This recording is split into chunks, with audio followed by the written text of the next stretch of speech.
How's it going, everybody? Welcome to the stream. Give me a moment. I'll be right back.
Hey, guys. Oh, man. Been a little bit for me. So, I'd like to welcome everybody to the stream. Um, this is, of course, a Supergirl stream. Uh, you know, my thoughts on Supergirl's journey. Um, I do have some stuff I want to talk about with that. Because I have been seeing a lot of people um, not really, I guess, enjoying the Supergirl movie, I guess, for their own reasons, of course, but that's them. I have just finished watching the Supergirl movie earlier today, and want to give my thoughts on uh, Supergirl as a character. Um, what makes her different from Superman, of course. Uh, so, wish me luck.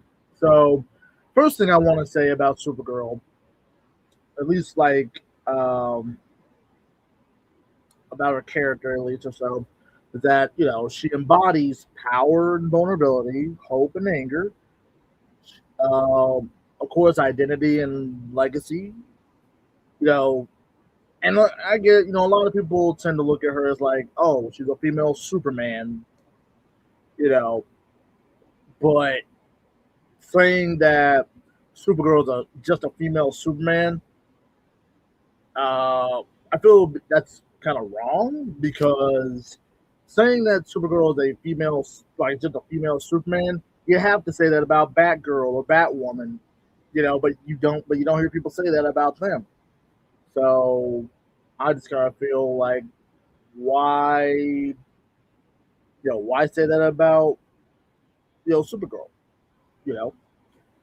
But anyway, but you know, so I guess I'll go on to a little bit more of her origin, or so so for anyone who is not really familiar with Supergirl, this might be a learning experience for everyone. Who knows? Hey, Ranger Girl, how's it going? Welcome to the stream. So, what I think of her origin is, I think it's a bit more, well, not a bit, it's a lot more tragic and probably even more human than Superman's. And I'm a Superman lover, but, because, let's see. Okay. So we all know that, Superman was sent to Earth as a baby when Krypton exploded. Of course, never knew about Krypton, never knew his culture or the world he lost, depending on what version of Superman you're looking at, of course. You're welcome, Ranger Girl. And, but Supergirl does.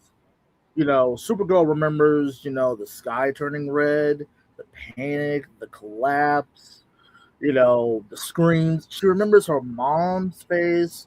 She remembers the life she was supposed to have, and that gives her a psychological complexity that Superman simply doesn't have. You know, like Supergirl carries like survivor's guilt, cultural grief, and the weight of being the last daughter of a dead civilization. You know, sure, we all say that Superman is the last son of Krypton, and yeah, we get that.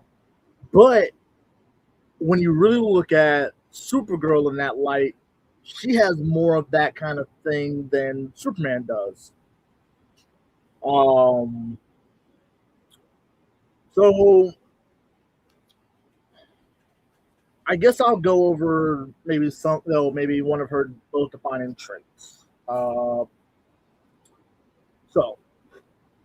I don't like Supergirl is not just strong; she's angry, in a lot of different ways.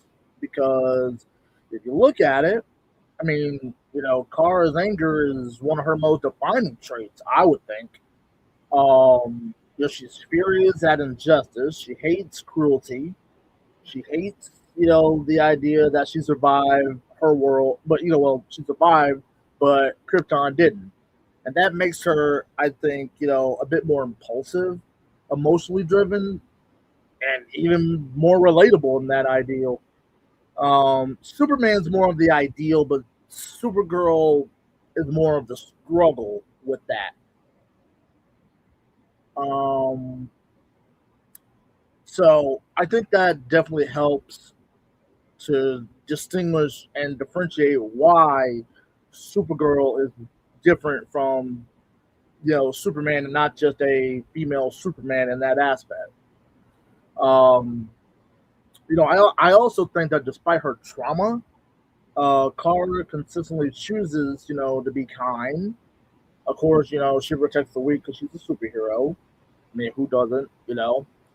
Um, but like this, she had this kind of duality with rage and compassion, and I think that makes her one of DC's most emotional layered heroes. Um, but it also makes her like perfect when it comes to like certain themes that a lot of people can relate to, like found family, healing, forgiveness, heck, even emotional resonance. I would think, she represents like the pressure of legacy. Like she wasn't sent to Earth to be a hero. You know, she was sent to protect Clark. But when she got there, of course, he was already Superman. So imagine, so like, put yourself in her shoes. Like, imagine that, imagine the emotional weight that that has on you, and her. Like, you failed your mission, your younger cousin has surpassed you. You're suddenly living in his shadow. And I think that creates a pretty compelling narrative tension. Um, you know, which most people don't seem to look at that when it comes to Supergirl. Um, they it's like as soon as they see Supergirl, it's like, oh, female Superman, but no, that's not it at all. Like Supergirl isn't trying to be Superman; she's trying to be herself. Not to mention, I mean, she's kind of the most underrated Kryptonian. I'm sure we have a lot of Kryptonians here and there.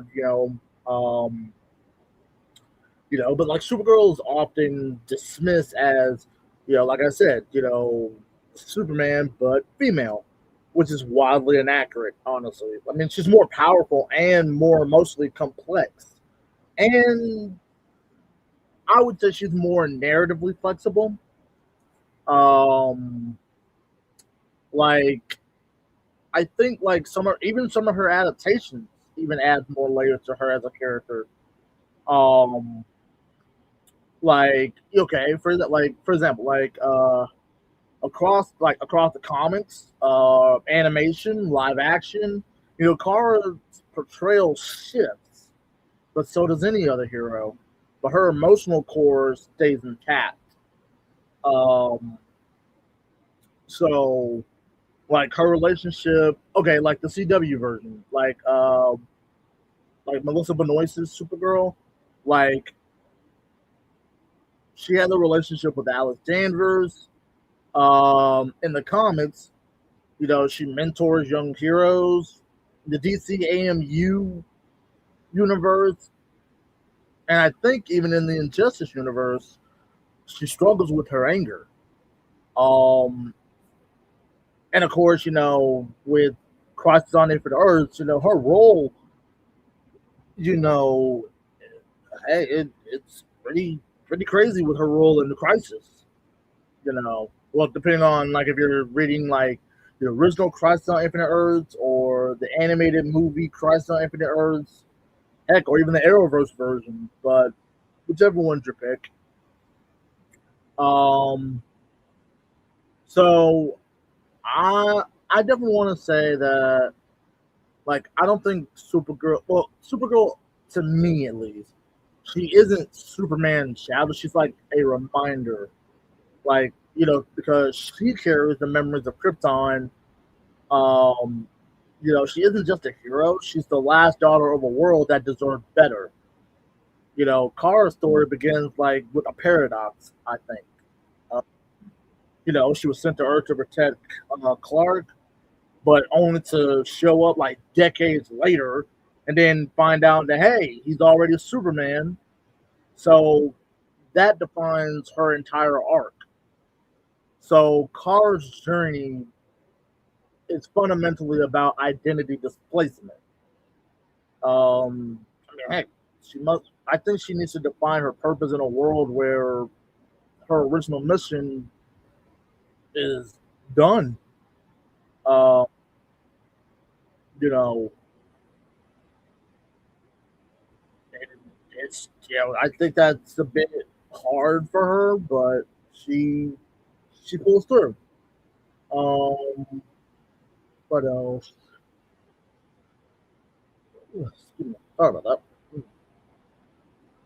So, so like, Kara begins as a refugee, traumatized, isolated, and then she's carrying the weight of a dead world.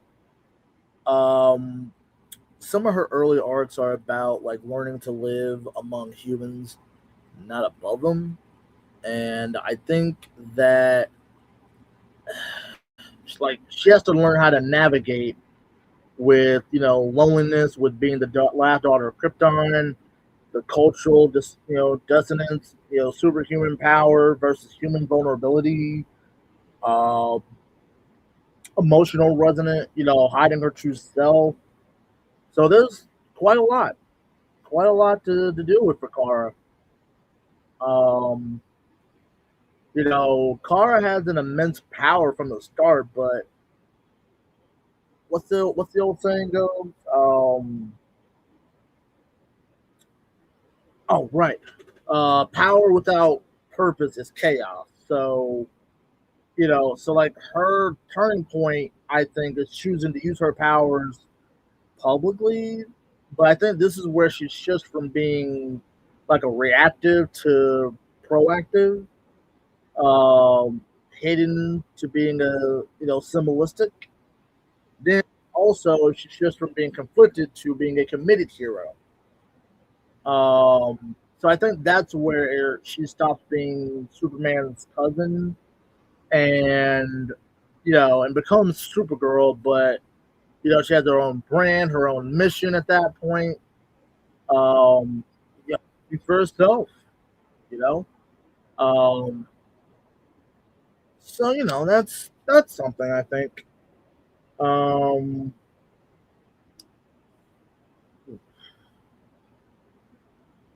I will say I think the movie was pretty good. I didn't get bored by it. Um, so I think the movie was pretty good. Um, there were definitely a few moments that I liked the most out of it, which was, of course, her scenes with Superman, um, everything on Krypton in this movie. I really enjoyed that. That was fun to see because it gives more, it gives the audience a little bit more of like, well, what is Krypton like in this particular adaptation of Supergirl?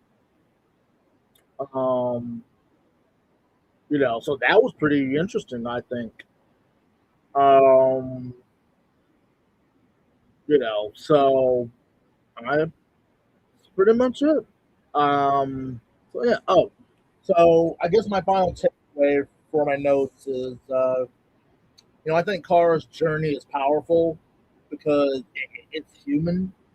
She's not a symbol of perfection, but she's a symbol of perseverance. And I think that we all can become, well, or at least like we've all had moments in our lives where we've had to persevere through things that we didn't think we'd be able to persevere from.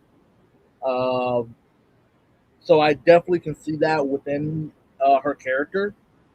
Um, so yeah, I guess that's my thoughts on Supergirl as a character.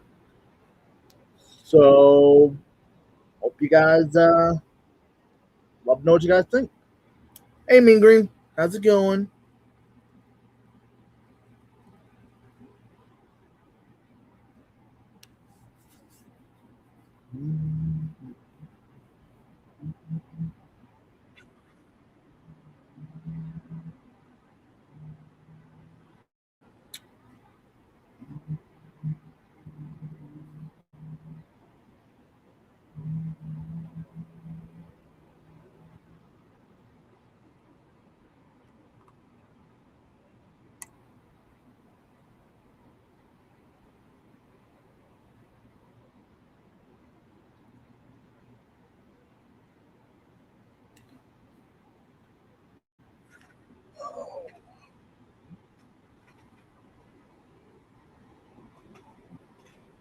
One sec, guys. I'll be right back.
What's going on, everybody? I'm back.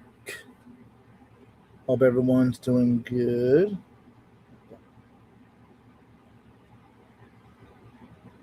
Ah,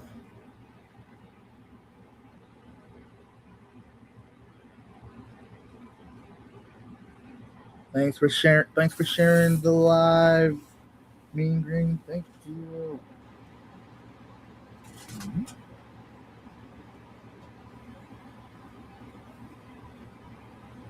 Is it going to be raining for the next 5 days? Please say yes. While I'm at work, please say yes. Okay. So, does anyone want to? What?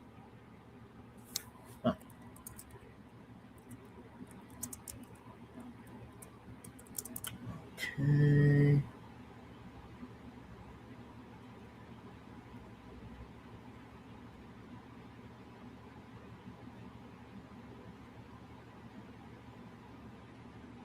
Oh, it's cool.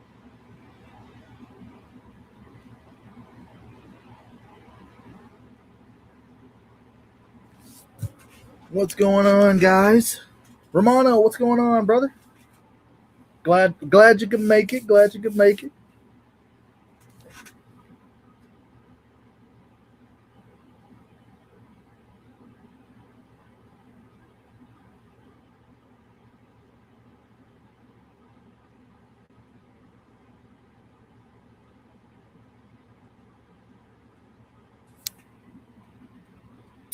Of course, we up here talking about, Supergirl herself.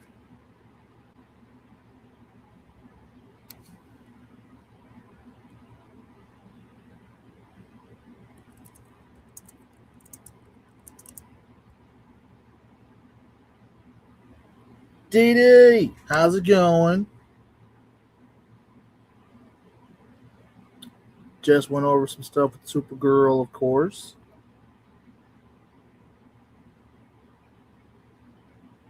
Ah,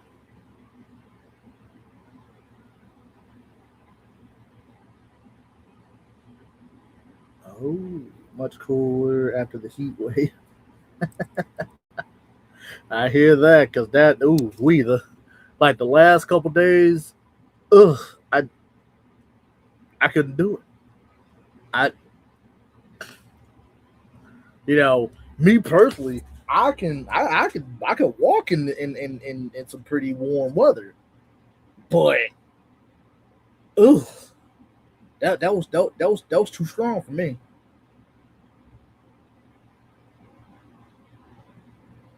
Uh, the heat took me out yesterday. It's why I disappeared. Oh man, so that's what happened. The wind just gave you invisibility power, so you had to disappear.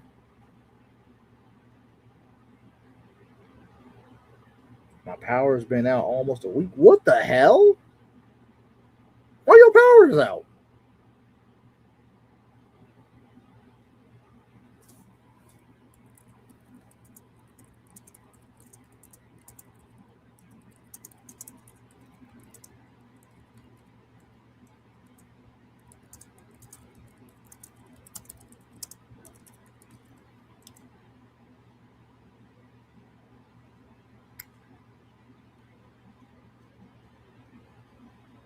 Some people's power out here because dang. Oh, I hope everything's get fixed.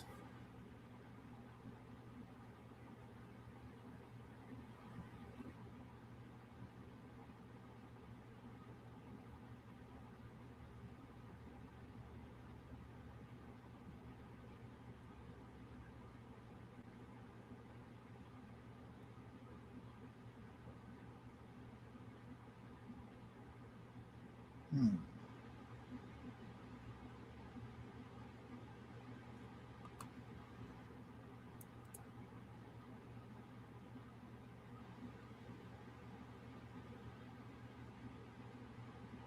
Nice.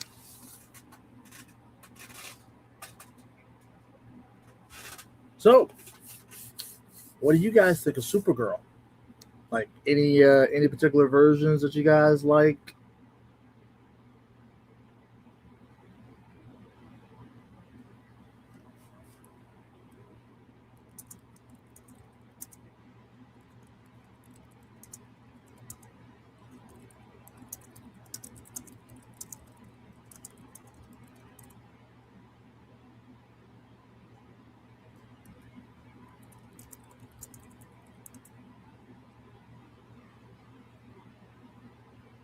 Mm, mm, mm. Hold on.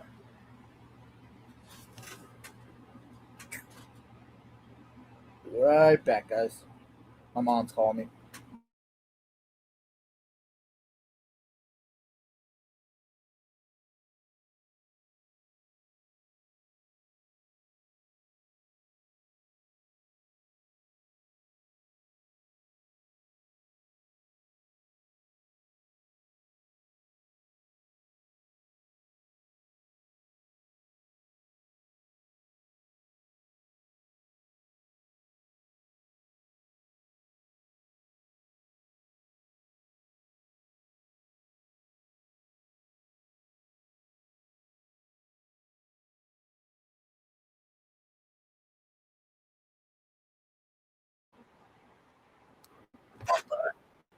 I don't know much on her other than Smallville. I enjoyed it just like any movie. There are parts I need to rewatch too. So I'm just down movie, so I need to check it out.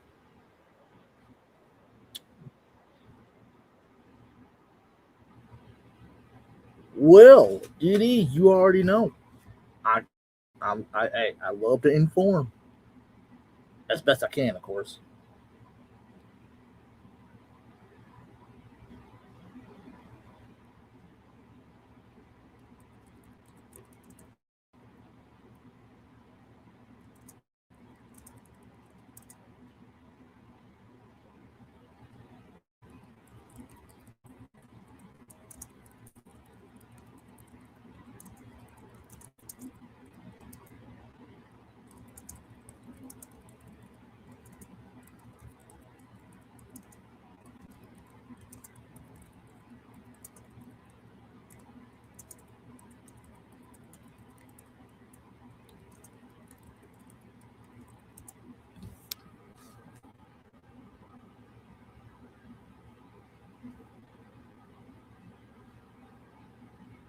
I need it because I joined something DC related.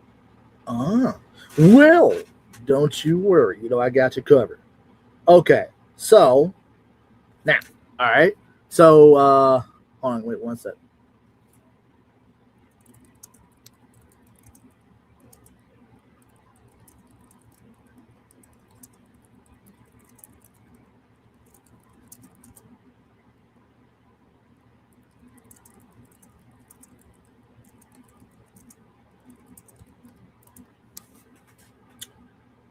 I woke up my bud storming and I'm scared. You're good.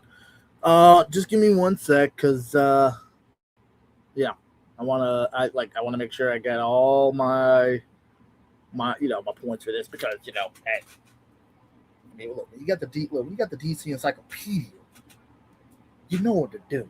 You know, I got like see that's what I love about doing a lot of my like a lot of these like DC, well at least the DC ones at least so far. Because it's fun. It's good to have the DC Encyclopedia. So I always like try to stay up to date, but also with every different version of the shows, the characters. It's always something new to learn. And when I feel like I'm ready to do a live stream about said character, I feel like I know a lot more than even though I already knew a lot about the characters. There's still a lot that I've learned just from different sort of material because I always try to do my as best like as much research as I can to prep. So, you know,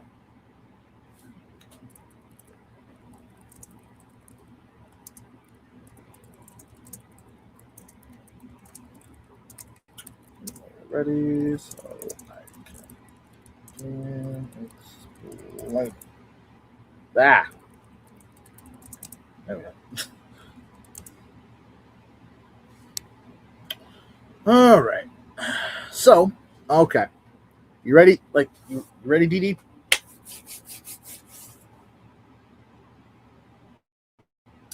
Okay. So, for anyone who doesn't know or who is not too versed in different, well, DC or some of the characters, uh, so, Dee Dee, this is for you.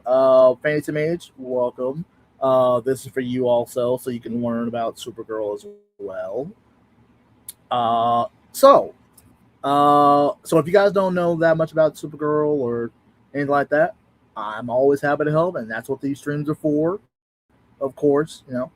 So, so to begin with, so there have been five portrayals of Supergirl.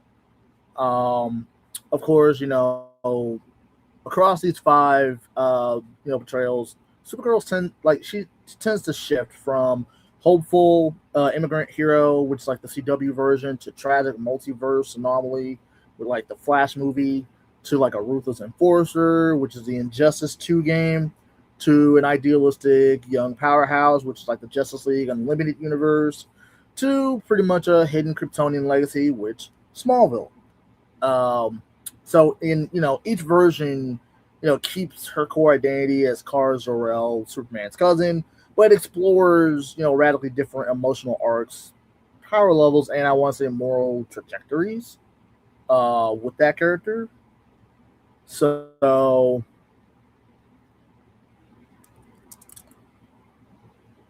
hold on one second.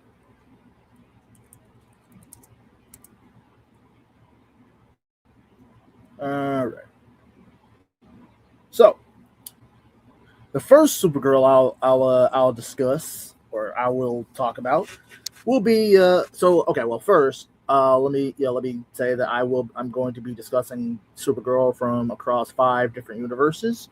The first one will be the CW Supergirl, which started in 2015 and ended in 2021. So So the first thing I will tackle, of course, will be her identity and core arc.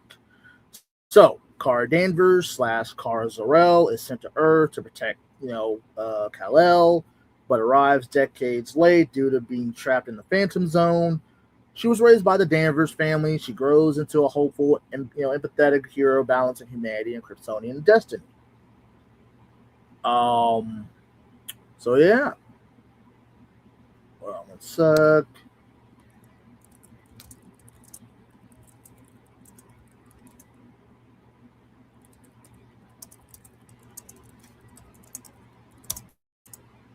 Hey, wrong thing. Wrong thing. There we go. Sorry, I keep getting messages from this. But anyway, so now I will go over the character themes of the CW Supergirl. So I'll start with optimism, like her optimism and her compassion. She embodies the idea that power should serve community. Um, Plus, I think her story parallels cultural assimilation, identity, and belonging, and I think a lot of people in the world um, can relate to that. In a lot of different ways. So there's that, of course. The loss of Krypton and survivor's guilt. It's definitely a repeated. Uh, I don't want to say trope for her in the series, but it definitely does. Um, definitely does that. What's going on, geek? There are roughly 400 Supergirl characters in comic books. Thank you for that. Anyway, so I will go over the CW Supergirl's powers and abilities. So, of course, she has flight, heat vision, freeze breath, super strength, super speed, and vulnerability. Um, though those often portrayed as slightly less experienced, but nearly as powerful as Superman. Um, which in in the first season, she definitely gets compared to Superman quite a lot, which definitely leans into that less experienced aspect, or at least like slightly less experienced aspect. But around season two, that's where they definitely start leaning into being like nearly as powerful as Superman, but they keep continuously saying that she's more powerful than Superman a lot, and it's like I will say that it does kind of get a bit annoying because it feels like it's being shoved down your throat. That she's Supergirl, she's stronger than Superman kind of thing. It gets a little annoying when you hear that, over and over. But after a while, it's like whatever. Um, so I'll go over some of the people that she has key, strong relationships with. Alex Danvers, that's her emotional anchor. Of course, that's her sister in the show. Of course, Lex. You know, it's of course like the Superman Lex relationship, but you know, Lena Luthor, which is Lex's sister. There's definitely some Lex Luthor and Superman ish moments that reflect between the two, but they definitely try to go in more of a friendship, antagonistic role. Um, Although the way that their friendship kind of ends, and then they end up having to get back to like they end up becoming friends again, it bothered me a little bit, just a bit.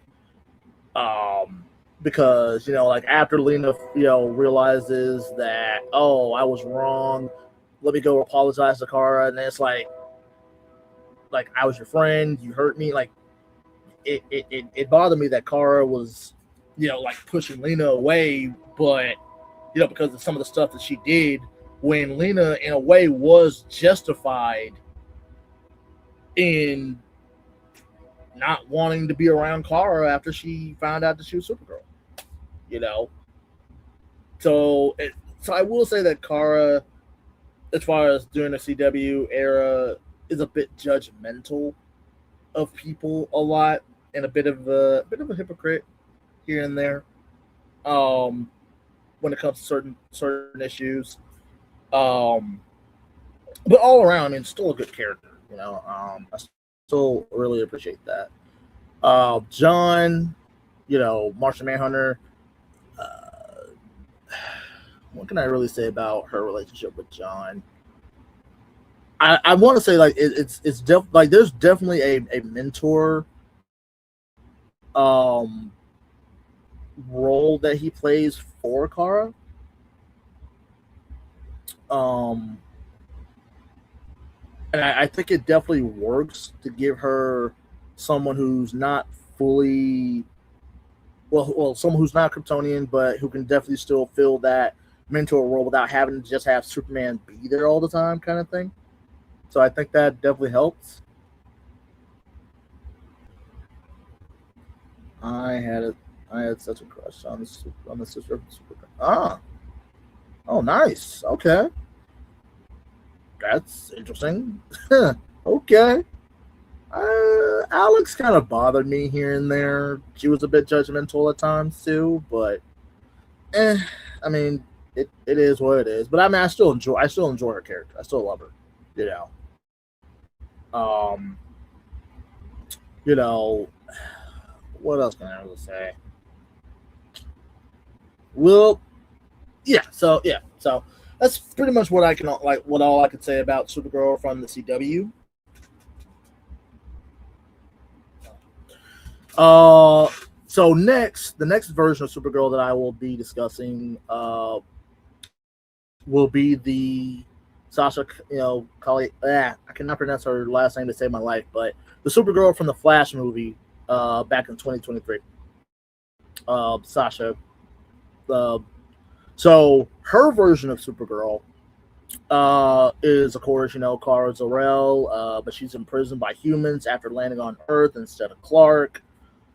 She grows up, tortured, starved of sunlight.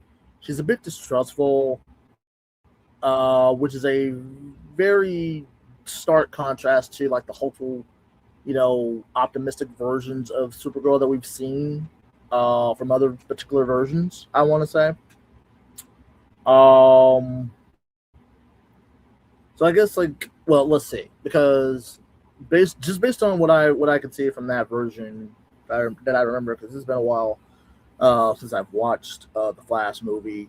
I only watched it like twice.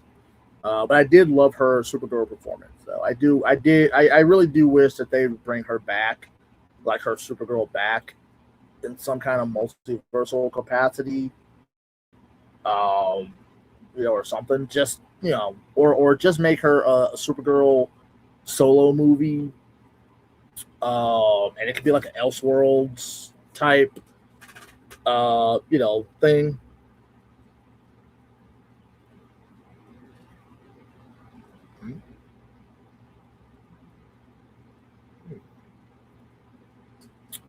So, yeah, there's that. Um, there's like she definitely defends Clark's legacy during the Flash movie. I definitely want to say during the fight with Zod. The one thing that kind of got me, at least the first few times I watched, is like every time Flash went back in time, she kept dying against Zod. And at the first few times, I'm like, dude, really? No matter what she does, she's dying. But then I had to remember, that's a fixed point in the movie's multiverse logic. Uh, so it's like no matter what happens, she's going to die against Zod, just like Michael Keaton's Batman kept dying in different ways because that was a fixed point as well. So that never happened. You're killing me, man. You're killing me. So her powers. Well, extremely powerful. Once she's exposed to sunlight, of course. Arguably stronger than the movie, than the film's Barry. She has a brutal combat style. I could definitely say that. And very lethal. Her personality. I don't know if anyone could really pin down her personality, but from what I remember, I want to say she was more like. I want to say she's more like she. Well, she was definitely intense. Definitely had a guarded type personality a little bit. She doesn't really speak a lot. She's more of like actions speak louder than words kind of thing. Um, and she definitely has a lot of anger in different ways, but um, you know, and I want to say that I see you in the back, DG. Um, give me a minute. But yeah, so like I mean, I still think she definitely has a significance, and what I because like definitely from the versions of Supergirl that I saw before her, she definitely I think she definitely kind of has this warrior type of angle going for her Supergirl, like kind of like a warrior forged from suffering. Um, you know, but I do think it sets up potential future DCU appearances, though it's not really confirmed. But I don't know. We'll just have to wait and see.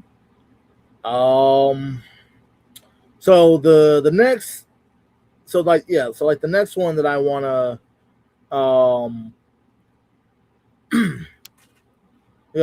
like the next Supergirl that I want to talk about is the Injustice comics and the games. So, so I definitely know a bit about that one because I played Injustice 1 and 2. It's pretty good. So for this particular version of Supergirl, of course, she arrives on Earth after Superman has become, I don't know, like I mean, a lot of people call him a tyrant. I have a, I mean, I can understand where Superman's coming from, but at the same time, I kind of feel like, okay, if we're talking like Injustice 1, okay, I can understand Superman kind of going down that dark path. But then it's like after he gets beat in the first game, some time has passed, and stuff like that. I kind of feel like like at least towards the end when you win the game, like for him to turn back into a villain at that point, it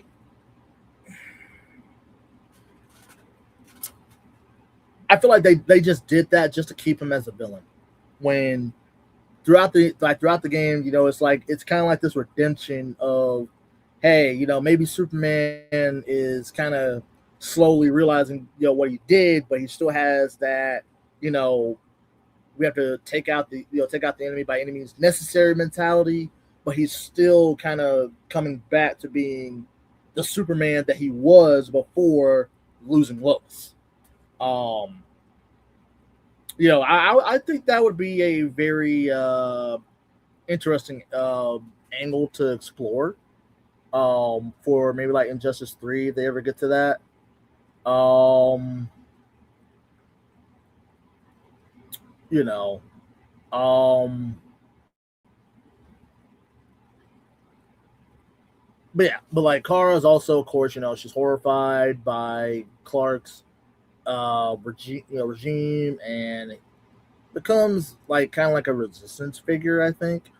But she didn't really start out that way. She was kind of confused because she she had her original mission, and kind of threw her up for a loop without but of course Diana was kind of manipulating her a little bit with that, which and just as Diana, we gonna talk about her one of these days, like for real. We got to talk about Injustice Diana because good God.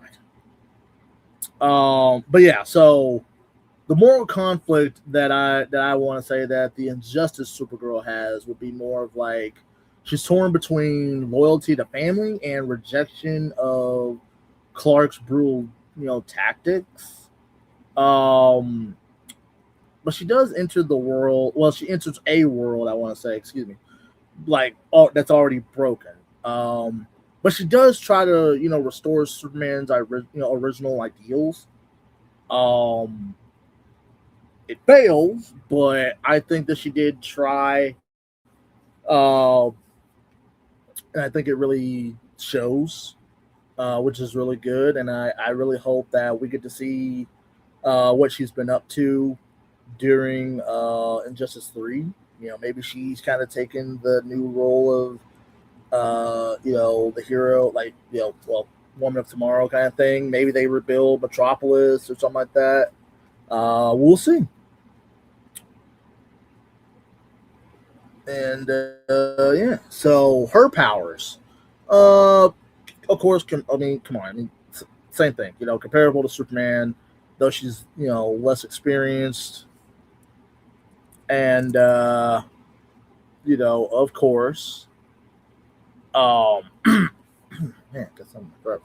But like in Injustice 2, she's one of the fastest aerial fighters with which is pretty cool. Not gonna lie, like that surprised me when I fought against her. Um, but her personality is, of course, like one of the she's one of those Supergirls that is idealistic, compassionate, but she's shaken by the world's brutality in this world. I think she's a bit more mature than the CW Kara, but she's less hardened than the Flash Kara. So yeah, that's I want to say like that's my thoughts on the Injustice version. Um, so now my next one I want to talk about is, of course, for anyone who hasn't seen Justice League or Justice League Unlimited, of course, which you know from that was from 2004 to 2006, right. So Kara in that one, uh, well, I mean, she's from Argo City. She's young, impulsive, and eager to prove herself. Uh, you could definitely see that throughout, like Superman the animated series, and kind of like during her early episodes of Justice League Unlimited. Um, she's kind of like the kid sister of the League in that universe. Um, like you get to see Superman, Batman, and some of the others guide her. We definitely get to see, John Stewart, Green Lantern, being a bit of a military-ish type, uh, no nonsense kind of mentor for her. But she does eventually leaves Earth, to join the Legions of Superheroes. Um, and we don't see her after that. So, but I do think it does bring a lot of like finality to know that, hey, she's in the future. She's still being a hero. So hey, um,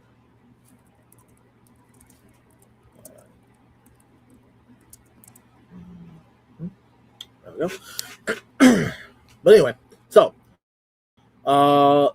Supergirl from Justice League Unlimited's powers. Of course, we got the classic Kryptonian powers. I mean, probably going to keep saying that. But yeah, so of course, but she's portrayed to be slightly weaker than Superman, but she's still formidable. She's agile, she's fast. Um, her personality, she's pretty spunky. I'll give you that. Very emotional.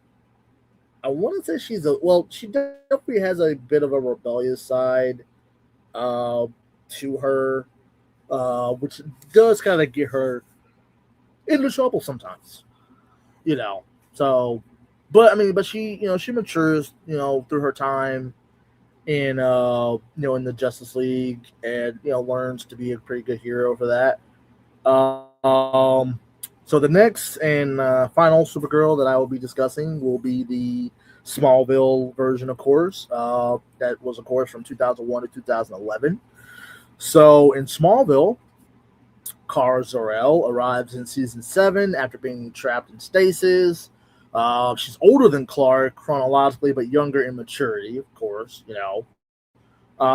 She represents Krypton's past more directly than Clark. Her abilities threaten Clark's, careful built human life. And she does struggle to adapt to Earth's culture. So, her powers is pretty much like, she's stronger than Clark, at least at first. Like when you first see her in season 7, she's definitely stronger than Clark because, she's had like earlier training and Kryptonian upbringing. She has flight, heat vision, super strength, but it's all fully developed. Her personality, it's confident, headstrong, occasionally reckless as hell. She has this more alien than human, demeanor compared to her other versions of herself. So yeah. So but like even with like wildly different tones, like all 5 of them definitely define Supergirl in different ways. Like, survivor of Krypton, her trauma of losing her world, her parents, her culture. It shapes every single version of her. Protector of Superman, of course, whether it's the hopeful version from the CW, the tragic version from the Flash, the conflicted version, I want to say, is the Injustice one, the youthful one from from Justice League Unlimited, or definitely I want to say legacy driven because there definitely has that legacy aspect in Smallville. So, but she's always tied to Clark's destiny or fate, whichever one you want to go with. But she's off. Sorry, I tend to talk a lot. But she's often more emotionally open than Superman. Her story is, well, I don't know if it's always about it, but most versions I've come across is, her story is about finding herself. She does have a potential for darkness, of course. Every version of her, hints that her immense power could turn dangerous if she's corrupted. Injustice definitely explores this a bit more directly than certain other versions, but we definitely see that in certain other versions as well. So, there's that. But yeah, like those are those are at least 5 other different portrayals of Supergirl. That I wanted to discuss, talk about, and well, here we are. So let me bring up the man himself. How's it going, DG?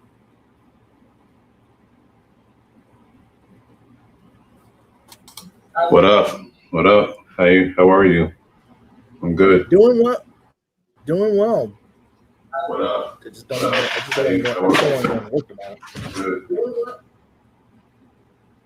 Say that again. I didn't hear you. Oh no, I was just saying like I just don't want to go into work tomorrow, but it'll be all right. Oh, none of us want to, but gotta do what you gotta do. Oh yeah. All right. I am here. Yeah, great speech on the different Supergirls. You touched on the ones even from, I guess, I want to say the comics and the video game versions. Mm-hmm. That's what's up. I didn't even really go that. I wasn't really digging too deep about Supergirl like that. But how you did it was pretty good. You talked about the different live action ones and everything. Don't forget, we still got the one from the '80s. But don't worry, I do not know much about that Supergirl, and nor do I know much about the one from Smallville. Um, the one that sticks out to me the most live action wise would be the CW Supergirl. The one from the Flash movie, she had an appearance there. And then obviously the one that just came out in the theaters a few weeks ago, which I did see, by the way. I actually thought it wasn't too bad. I mean, I'm gonna say 7 out of 10. I mean, were there a few things that they could have did a little bit better or they could have did without? Sure. But overall, it wasn't like that bad of a movie. It's just, everybody has their own opinions on things. You know, I guess when it comes to this stuff, I don't really I try to go in with an open mind, and I do not listen to what people say online, on social media, because all this forced hate, all this, I think Black Dragon in there was saying it as well. But it's the truth. It's a lot of forced hate. It's like everybody has to talk so much about it. They have to bash it before you even go see the movie. It's like, did you go see the movie? Oh no, they ain't go see the movie. I just know it's not gonna be good. Well, how do you know? Go see it. Just go see the damn movie. But some people are different. They rather hear from social media and hear, because I guess when you hear it online and you hear from other people out there, like out here in real life and everything, that's where the consensus comes from. It's like, hey, look, the people have spoken. They do not like Supergirl. But then you have some people over here who actually may like it, or they may actually want to go see it for themselves and everything. And they just don't want to give it a chance. And look, this isn't me trying to say, oh, I'm pandering, this and that. Third. Look, listen, I just want to go and see a decent superhero movie. I'm not that uptight about these movies and everything. Look, it's a superhero movie. They have a budget. Look, they're doing what they can to present this to us. Now, like I said, overall, I think there are some things they could do without. I'm not sure how you want to do this as far as spoiling, not spoiling, but I'll base this off the trailers. Like, clearly we see that, she's just Supergirl. She's just, drinking her life away, this and the third and all that. I think they could have did without that, in my opinion. I mean, I guess they had to show her suffering in some type of way, or whatever was on her mind and everything, as to why she was doing this and whatnot. And then the whole thing of trying to, save Crypto because, Crypto was poisoned and everything. And then she's going around along with the other girl to find these guys who poisoned Crypto and who did some things against the other girl as well. Like I said, I'm just going off to the trailers. I'm not sure who's seen the movie or who hasn't seen the movie. So all to say is that they could have did, I would say, They could have did without the whole, drinking part. In my opinion, that's just me. Well, well, just based on my thoughts, since I just saw it and everything, like I actually liked the I mean, like the thing with her drinking, like okay, like if you look at just the context of the of like the post credit scene with her, like her cameo in the Superman movie, like it's just a quick thing, but it's just, oh well, she just likes to go party on other planets kind of thing.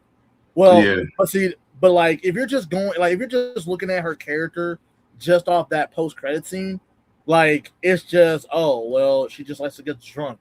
But then when you go into this movie and you see, like, you actually get to see why she's doing it. It's not just, oh, she just likes to go out and party kind of thing. It's more of a trauma thing that she hasn't fully dealt with yet. And because she's not, I mean, because you could see through the movie that she doesn't want to be what Superman wants her to be, because you could tell it's like she's kind of keeping her distance from him, because throughout the movie he's constantly trying to get her to come back to Earth, so she can do what he wants her to do as being a superhero. But the thing is that you can see that, like, she doesn't want to do that on his terms. That's why she's like, oh well, I don't know when I'll be back. I'll talk to you later, cause stuff like that. But then you also get to see why she's drinking, because it's not just, oh, she's drinking because it's her birthday or whatever. That's one reason, yeah, but you can clearly see that she's done this before as far as drinking wise. You get to see that this is more of a traumatic thing that she's going through at least at this point, because she's still thinking about, she hasn't really gotten over the whole Krypton exploding and stuff like that kind of thing. yeah. After I saw the movie, I mean, I get that. No, don't get me wrong. Like, I get it. Like, so when I saw it, see, I was trying not to say too much, but when I saw it, and from overall movie and everything, I see why they depicted that in her. So they just showing her actually, like, just pretty much trying to cope with things and whatnot. I get that. I guess when it comes to, like, I guess what I'm trying to say from, like, another perspective is that if you want, now I know that this was based off of, I guess, Woman of Tomorrow comic series, or loosely based on that. I'm gonna say loosely based. But, like, I feel like for young women, like, if they wanted to go see a female-led superhero movie like Supergirl, I would assume that they would have taken that part out. You know what I mean? I don't know, but they wanted her to be more relatable and to see why she was doing what she was doing. I mean, I get that. I mean, I guess in my opinion, I felt like they could have did something a little bit different with that, but coping with her, with Krypton exploding and her going, like, her parents sending her away from Argo from them. She misses them. So I understand, I understand. And then being under the red sun, where, like, being on a planet under the red sun, where, like, she can still function, but she just doesn't have her powers, or at least not to the fullest. Like, right. She could still get, like, intoxicated and all that, and whatever. But I mean, that's all I have to say about that. And then Lobo, I mean, okay, all right. I'm gonna say this. I'm gonna say this right now, 100%. I'm gonna say it with my chest right now. Lobo in the movie, I'm not even gonna lie to you, 100%. I felt like I was really just watching Aquaman, like, cosplay as Lobo, but at the same time, I actually like him better as Lobo. I didn't really. I mean, I like both. I like both of his portrayals as Aquaman and Lobo. I could definitely tell he's having just a little bit more fun as Lobo, just a little bit. But when you really go back and look at Lobo as a character in the movie, there's really no point to him being there in a small way. Like they just kind of gave him a random person, of like one of the guys, like that like to connect with, the guy that Supergirl's going after, just to have him there. It's like, oh well, you know what? I got to get this bounty off one of the guys that, that's with the guy that you're supposed to be going, like that you're talking about going after, but I'm not helping you. But at the same time, I'm like, bro, what's the point of having you here? I mean, you didn't collect your bounty. You basically just disappeared out of the movie altogether. So, like, what was the point? Why were you here? Like, I just had Lobo there just to show that, hey, Lobo's here. I feel like he was kind of like I kind of feel like he was the comic relief of the movie. I mean, the way he was depicted, honestly, like I felt like that. It's just Jason Momoa's character in the movies, in almost every other movie that I've seen him in my opinion. I mean, I don't know. Maybe I guess I liked him as Lobo. I mean, I thought he was cool as Lobo. Like, I mean, most of the cases the movie could have just did without him there.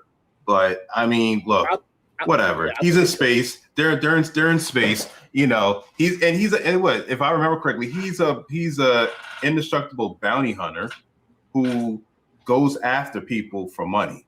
So that's just, and he's just a badass. Like he doesn't care. He doesn't care about anything.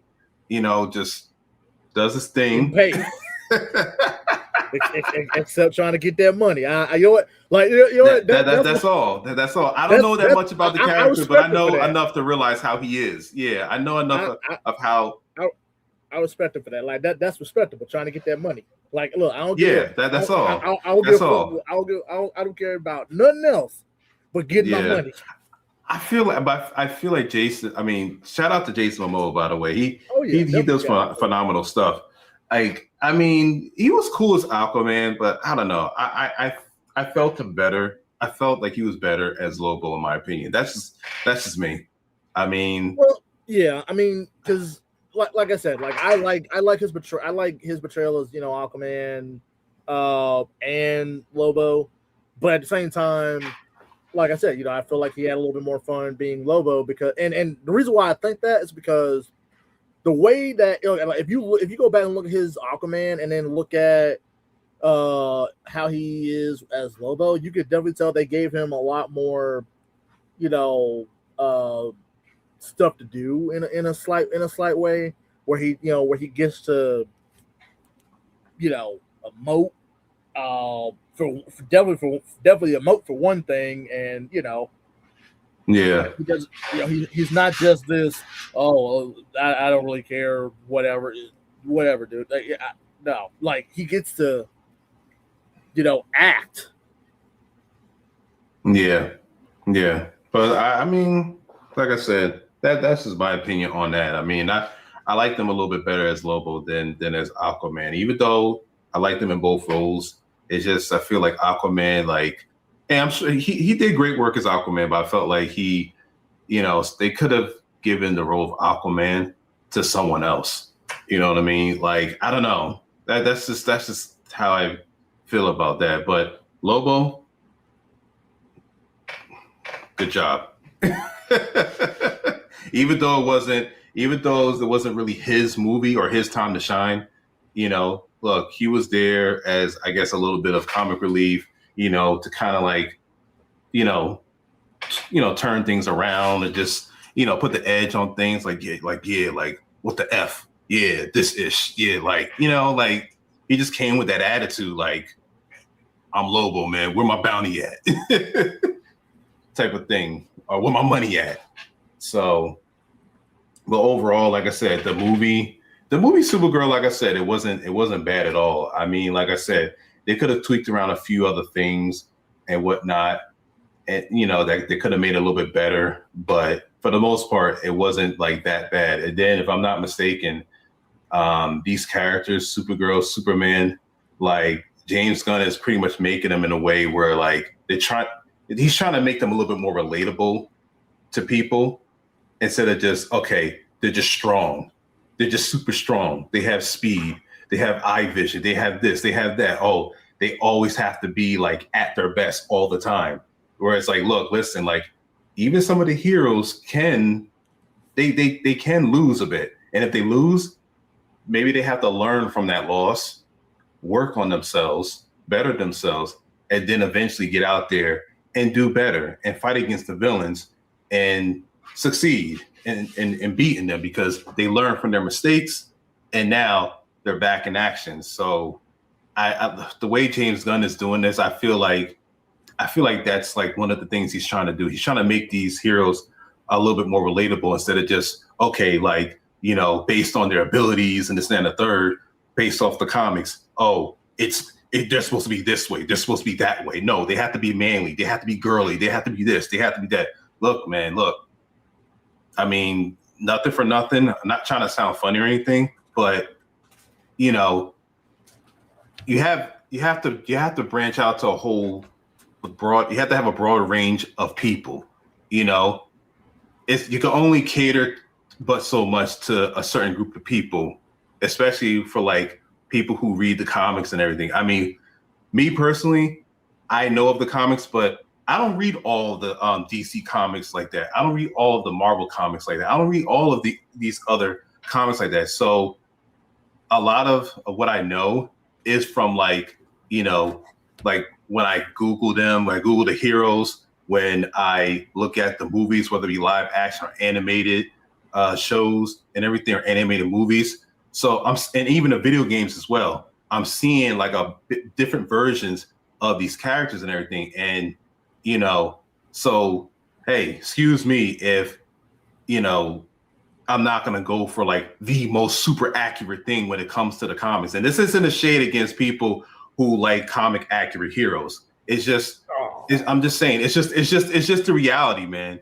And I think a lot of people, when they went to see, when they wanted to see Supergirl, they were expecting like this comic accurate Supergirl. And you know what? I'm gonna call it for what it is. I'm going to call it for what it is. Look, it ain't. They wanted a Supergirl that, lack of a better word, over sexualized. I don't know. I don't know. What about her was over sexualized? I don't know. I guess they wanted her. I guess they wanted her to like I don't know, be like this super hot model chick that has a different type of Supergirl outfit. I don't know. Or she just doesn't have a movie at all. She's a side character to Superman, and that's it. Like nothing more, nothing less, and that's it. And that, I mean, come on, and that's not fair, man. Right. and that's not fair. I get it. Go ahead. Just like a. Mm-hmm. Oh, I'm sorry. Like a slight cut to Marvel real quick, based on like from what you said right there. Like how when we got like the Black Widow movie, the She-Hulk. Like at least like the stuff dealing with the female heroes. The series and the movies dealing with the female heroes. Honestly, the reason why I don't think Black Widow did as good as it could have done is because they waited till after Endgame, and by that point, no one really cared for a Black Widow movie. They just, and that's just my opinion. Yeah. Because that's how I felt. I by that point, I was like, I don't need a Black Widow movie to learn, or whatever. Like I'm good. I don't need to see what she was doing during the 5 years after Thanos, did the snap. I don't need to see it. I don't want to see it. I like let me imagine what she might have been doing. Right. And I'm good with that because I feel like from her introduction from Iron Man 2 to Endgame, I'm like, That's all I need to know of her story. Like, she's a character. She's a good character, and she's never had a movie. She was just in certain movies here and there, but rounding it back to Supergirl, if they had did it like that, where they didn't give her a movie at all, but they kept having her do the Black Widow situation where she was in certain movies here and there, still developing her character like that, it could still work that way as well. And I think that if they were to do that with, another female hero, like let's say they want to do Batgirl, like Barbara Gordon, in this version of the DC universe, they could do that and it could work. But you'd have to have the right writer, like script writer, and someone who understands the character of Barbara Gordon, in order to make that work. And but not to mention, and I am so tired of seeing Oracle. I am tired of seeing her as Oracle. I get it. We get it. We know about the Killing Joke, but seriously, not every single version of Barbara Gordon needs to be in a wheelchair after we see her as Batgirl and all these different things. Like, look, we got Barbara Gordon in Batman Beyond. She ain't in a wheelchair. That version isn't. Yeah, that version isn't. I guess they're going off. I guess that's what happened in the comics where, like, I guess, hey, whatever happened with the Joker and everything, she was confined to the wheelchair and whatnot, and now she's just Oracle. I do miss seeing her as Batgirl. I mean, she's cool as Oracle. She's using her intelligence and everything to help out Batman and whatnot. But like, I do like seeing her as Batgirl. Now, they were trying to make a standalone Batgirl. It's either a film or a TV series. I can't remember, but it just didn't pan out. The only thing is like you just said, but like you just said though, they need to as long as you got the writers that understand the character, that understand the depth of the character, and also too, this person needs to be relatable to the average person, not just to people who are not only to people who are fans of Batgirl or any of these other heroes. They need to be relatable, they need to be relatable to the average person out there. Like, okay, how does this person relate to someone out there who doesn't really know too much about these heroes? You know what I mean? So they need to kind of do that. And I felt like even years ago with Marvel Studios, I know we're slightly off topic here, with Marvel Studios, I felt like they kind of had something going with that when they built up the heroes and everything. Like, okay, you had some people that didn't really read the comics like that, but the way Marvel Studios did their movies, they did it in a way where they were able to connect. They were able to connect to these characters, in real life without even reading a comic book like that.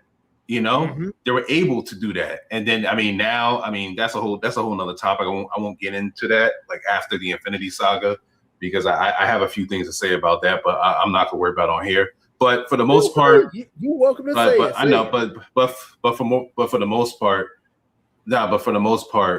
trying to get back on the Supergirl, I think it's the same way even in the the DC TV shows that we've had in the last few years. The same like how Marvel's shows have been since after Endgame. Some have kind of ran their course and should have ended long before then, like the CW shows, right? The Arrowverse shows.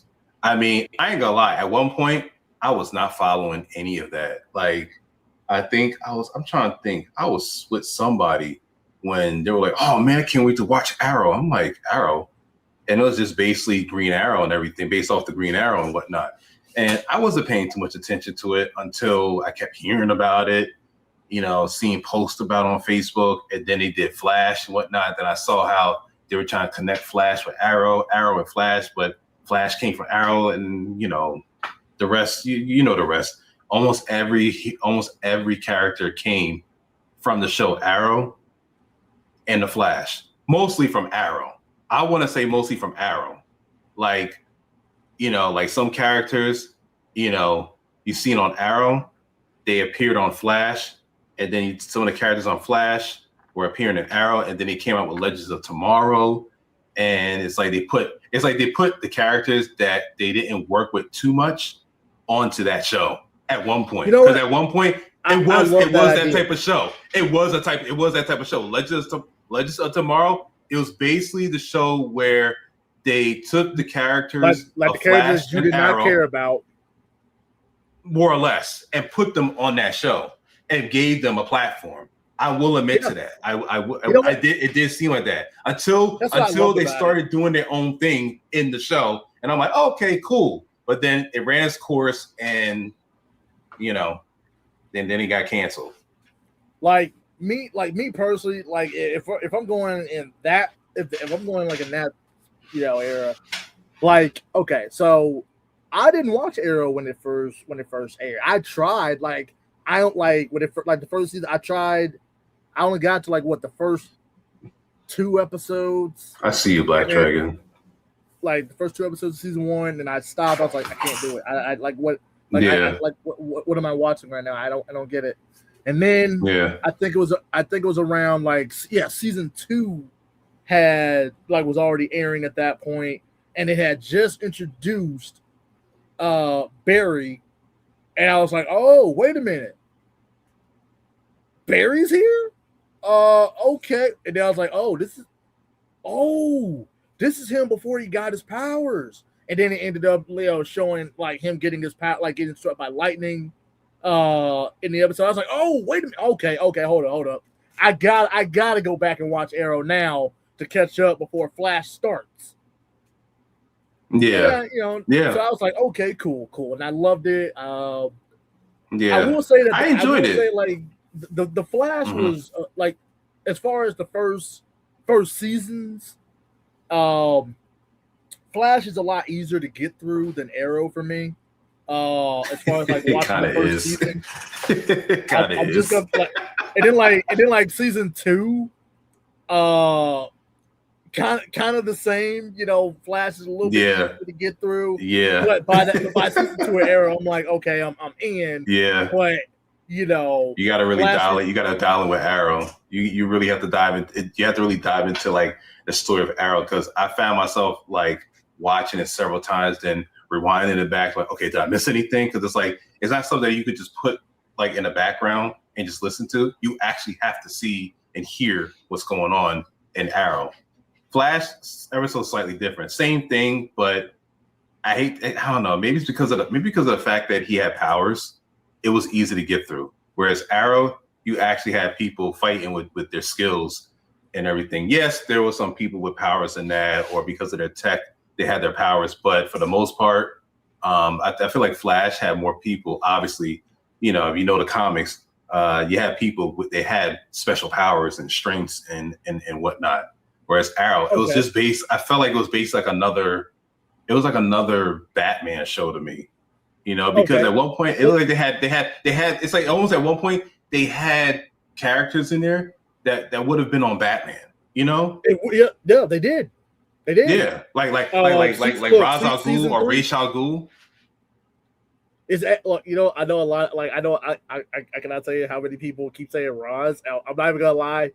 It actually is pronounced Ra's. Okay. Like it really is. Okay. But I don't know where people got the whole. I figured that. I don't know. For years, I've only known him as Ra's al Ghul. Then I heard Ra's al Ghul, and I'm like, okay, whatever. Yeah, I mean, I'll let you say what you got to say about it. We got to get back to the topic. Right. Like, okay, so like, really, bro? I'm not worried about him right now. Man, I'm not worried about the trolling master over here. The stuff about talking about with Supergirl and everything. I mean, it did give me ideas on how to an idea for another stream, because I was actually going to do I'm probably going to end up doing a Supergirl review anyway, but I kind of want to push it towards like how I feel about movies nowadays, and just movies from a different perspective, like and look, I mean, I know some people are gonna feel. I mean, look, you're entitled to your opinion about these movies, about these shows, and whatnot. But like, I feel as though some people can be a little too critical when it comes to these shows and movies and stuff. Like, I mean, look, you're only gonna get but so much from these studios, and whether you Warner Brothers or Marvel Studios, they're only gonna give us but so much when it comes to these superhero movies. And maybe the whole concept of superhero movies is just starting to die out, and maybe they just need to pivot a little bit more, a little bit from it, and then come back to the drawing board to get some fresh ideas. Because that feels like nowadays, like a lot of these movies, they're being pushed out and everything, and some people are just not really liking it. Like, I feel like they need to like go back to the drawing board and actually like think about how to write these scripts, how to write these characters, how to portray these characters. Go to like go look into like how these heroes and villains were portrayed in the comics. Look up their backgrounds, their bios, and everything. Yes, it's based off of the people, earlier writers and earlier creators and whatnot. Maybe try to like dive deep into that and try to see how you can like mold that into a way where you could put it onto film where people can actually like relate to and whatnot, instead of just putting it out there. I mean, but at the end of the day, people are going to, these film studios are going to do what they want to do. Like Warner Brothers. I mean, look, listen, I mean, how many times we've been complaining about, I'm talking about us in general. How many of us have complained so much and fussed so much about, DC coming out with a good DC movie? It's you would think, right? At the end of the day, these movie producers, these corporations, these guys, they're gonna do whatever they want to do. Look, they're gonna do whatever makes them money. Hey, you got Batman and Superman. Look, these are the only two money-making superheroes of DC. That's what they're gonna go with, and that's that. I know, but I'm just saying. But they are the most known. Now, I know that you have I know you have other DC heroes, Black Dragon, obviously, right. or okay, let's say like the main Justice Leaguers. You got Batman, you got Superman, you got Wonder Woman, you got Aquaman, you got Flash, you got Green Lantern, or I'm gonna say Hal Jordan Green Lantern. Yes, we know about John Stewart Green Lantern. Martian Manhunter. You got these guys and everything. Maybe they could work something out with that. But for the most part, at the end of the day, Warner Brothers, they're only gonna do what they want to do, and that's it. And at the end of the day, they're more worried about what makes them revenue, what's going to make the most money from them. They're not worried about, oh, is this accurate? Is that accurate? No, it has to be this way. No, it has to be that way. No, they're going to be worried about what's going to make them money and what's not. Whatever's not going to make them money, they're not going to use it, and that's it. And that's just it. And they may be taking a risk on who they're trying to appeal to as far as the audience is concerned. Are they trying to appeal to the like the DC fans or the superhero fans that expect everything to be mostly accurate, if not all accurate, and written in a good way? Or are they trying to appeal to other people out there who have not seen or not read a comic book about these heroes, but they know of them, but they need something that they can relate to, and that that they can kind of like, oh, okay, yeah, I get that, So it could be a bit much when it comes to this, because I guess after seeing Supergirl and then seeing these reviews and a lot of reviews bashing it, I don't know, man. It's like, and it's not even a matter of, I'm not trying to talk about like gender, race, or anything like that. Look, if it's a good movie, like any movie, I'll try to give it a chance. I'll watch it for what it's worth. I'll see how it is, and hey, for what it's worth, they did what they could, and I give them that. But I'm not gonna say like, oh, it should have been this way. Oh, it should have been that way. I'm not gonna just be like on the offense, just constantly saying it. I'm gonna give the movie a chance before I make my judgment, and that's just that. And like I said, my judgment to the movie, yes, it was good. It wasn't too bad, but there were some things that I felt like they could have did with and did without, or they could have, maybe did a little bit better. And and that's it. So that's just my take on Supergirl, and that's just that. And I feel like with these female-led superhero movies, I feel as though that they need to, a lot of these companies, these writers, these producers, these directors, I feel like they need to try to try to apply themselves a little bit more when it comes to telling these stories for female-led films and everything, because some of them don't do as well in the box office. Unfortunately, that's the reality. There are going to be there's most of them, they just don't do well in the box office. We may think it's good, we may think it's not too bad, but in all actuality, it's not really hitting as hard. Maybe it's because, okay, you got this female-led film in here where nobody asked for it, but maybe the studios felt like, the average people needed it, or maybe women just needed someone to look up to other than the male characters. We get it. Some of these spaces, these comics, these shows, they're mostly going to be male dominated, but there are female characters in there who have just as much significance as the male characters, and maybe some of them deserve standalone movies or shows. Some of them may not, but for the most part, they're doing what they can to give them to give them a little bit more of a push into the light, if that makes any sense.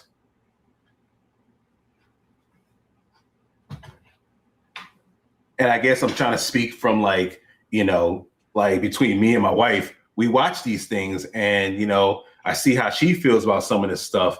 And she said, lower your damn mic, DG.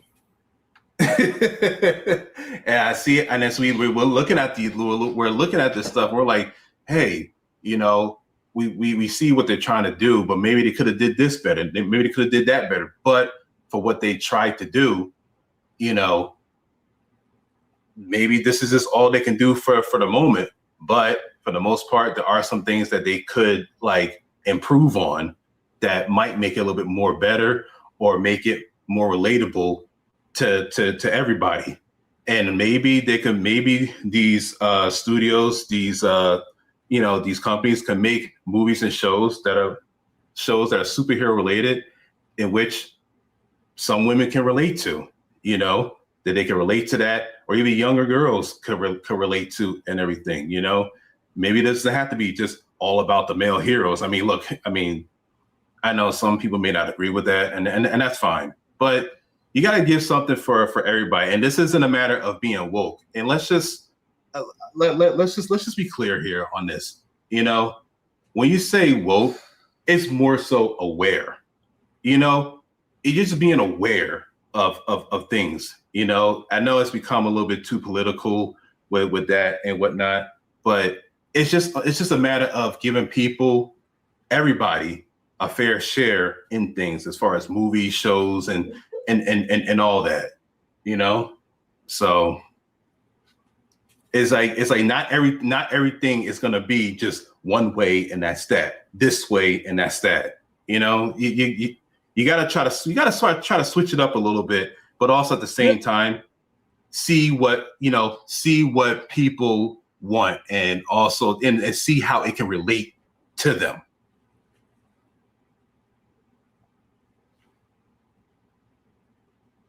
I'm good on that. I'm sorry. I feel like I was monologuing for a minute there. You're good. You're perfectly good. I was just sitting there laughing at the comments because I'm like, good God. I see the comments. I'm not I'm not. Yeah, yeah. He said he ain't Lower worried my about y'all. mic. The man said he ain't worried about it. He just trying. Look, he got to say what he got to say with his chest and get it off his shit.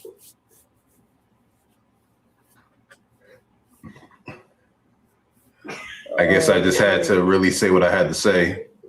You have to, man. It's okay.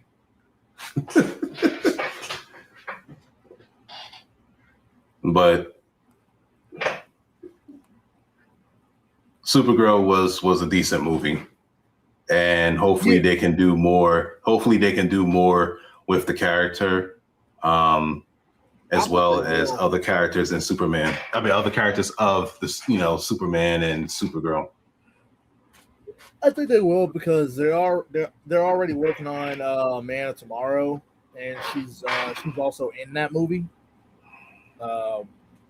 Yeah. So I'm really excited to see how that movie's going to turn out. Oh, she's probably going to have a she'll have a role, but I don't know. The role may be a little bit more reduced. It's gonna be like, look, it's Superman.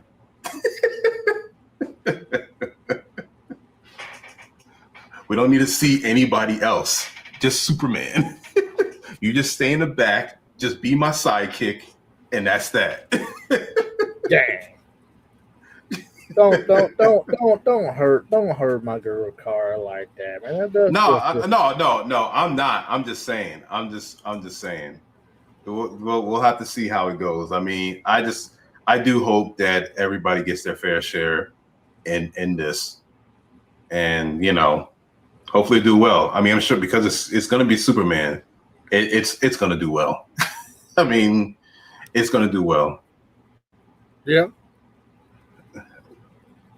I guess, just, I don't know, but I will admit though, this current Superman, it's a lot to get used to because I'm not used to Superman losing too much. If that makes any sense. I'm always used to seeing him like coming out on top. Like he always comes out on top. But I'm not used to seeing him struggle as much in the movies. If that makes any sense. I don't know. That's just because they keep showing him at a later point in his Superman career where he's more experienced than what we saw in the Superman movie, because they even established in the Superman movie that hey, he's never fought, the reason why he lost in the movie, he never fought against someone that could give him a run for his money in the 3 years that he's been Superman. He fought apparently other people or whatever, but nothing that gave him a physical challenge like in the movie. So of course he was going to lose against that. He wasn't prepared for that, and I really hate when people keep bringing up the fact that oh, I really get tired of Superman losing or whatever. Well, when he wins, y'all keep complaining about it. So what y'all want? Do y'all want him to win? Or do y'all want him to lose? Which one? No, he needs to be super all the time. Never lose. He has to get his powers from the sun, supercharge everything. Boom. That's it. Yo, DG, lower your damn mic, bro. Man, shut your ass up.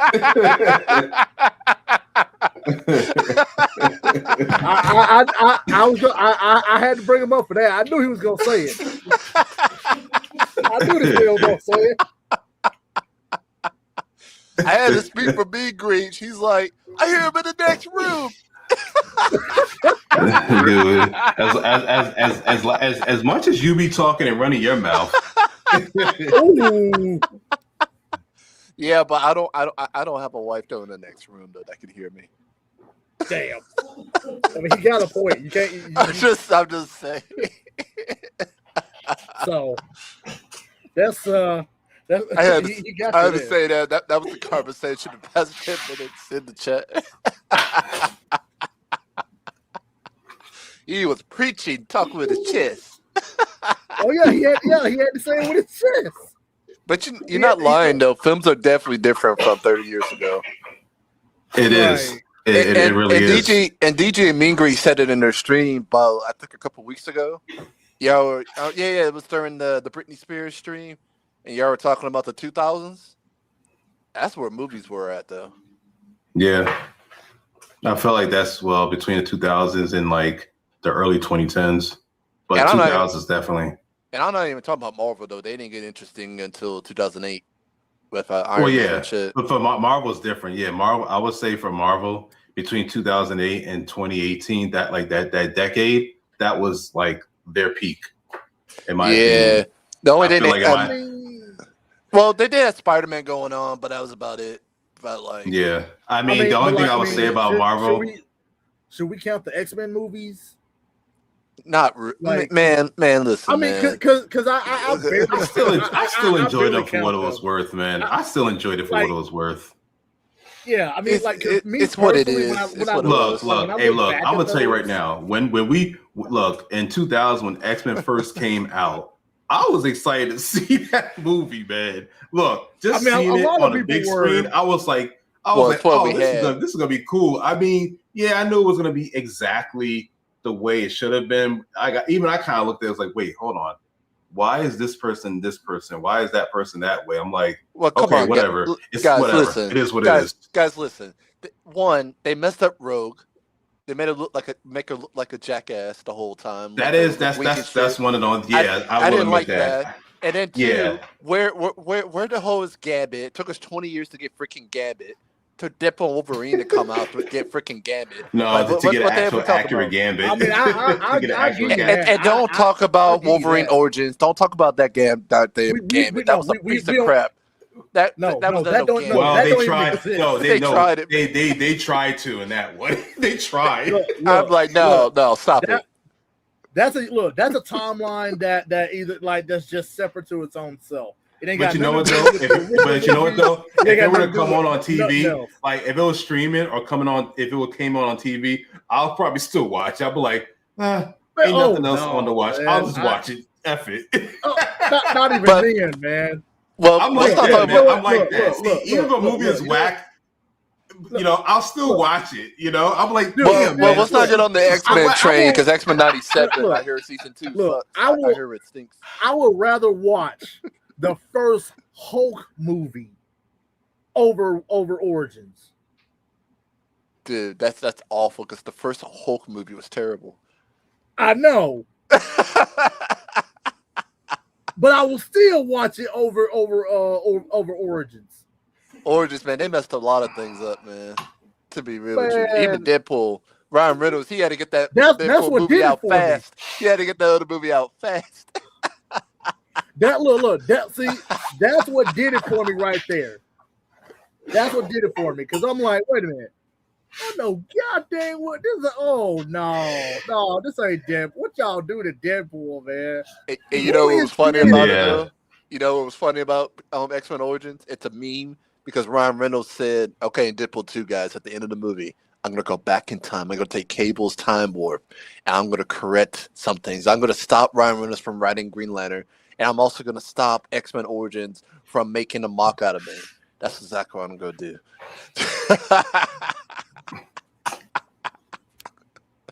It's funny how he betrayed them, though. Right. Go ahead. Yeah, but back to what about Supergirl? Supergirl, man.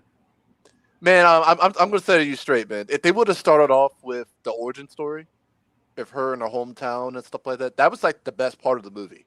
To be honest with you, I agree. It was. If you started off with that, the first 5 minutes, nobody's talking shit about Supergirl. There's nothing wrong with the movie, to be honest with you. It was the edit when it came to me. It was the edit, the order that they showed things. Because if you put in the right edit, it's a great movie. It's a great movie. It's like same thing I said with Superman. Okay, enough of the freaking Justice League. I didn't give a crap about the Justice League. I just cared about a good Superman. And when you just cut them out and just put straight him, it's a good Superman movie.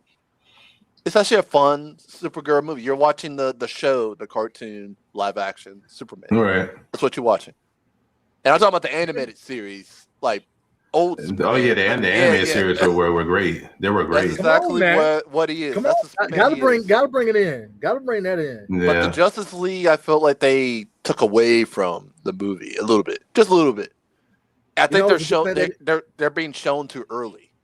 If that it's a makes good thing sense. they didn't call them the You Justice mean when they League, first came on the live action?